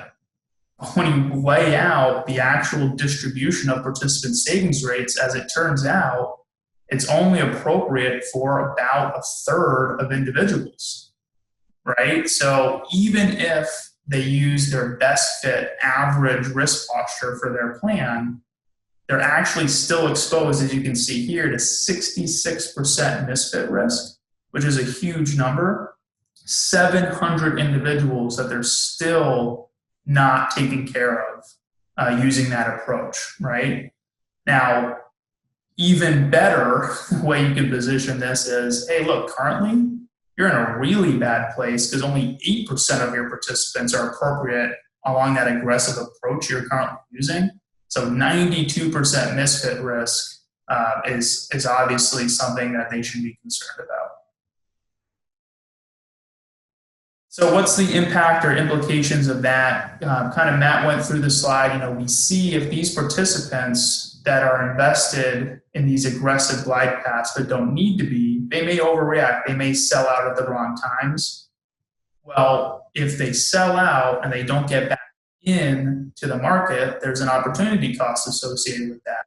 So 1 year out of the market, you can see already for average participant in this plan is $171,000 opportunity cost. Obviously, you delay that 5 years if they're sitting on the sideline for that period. It gets to be a number that makes a really, really big impact to their ability to fund their retirement lifestyle. And then lastly, but not least, let's quantify that underlying fund risk. So in this case, what we're doing is just going through and saying, hey, what is the average score, the underlying investments that comprise your target date funds, right? 8.1. What's the percentage of funds that are scoring watch list? 24%. And on down the line to basically show them, does this match up with what you're looking for? Is it satisfactory or not? And obviously this is, again, customizable based on the target date fund that they're utilizing. All right, great. So now if you think about the 3 parts, set the stage, provided that education, talked about the risks conceptually, been very thorough in measuring the exposure and costs to those risks. And now we get the fun part, which is what we always want to do, which is telling these clients, prospects, how to fix them. We dive into the solutions. So the first slide is just a recap of everything that we've measured and discussed up to this point. What were those 3 risks? What was the plan's exposure? And what were those costs?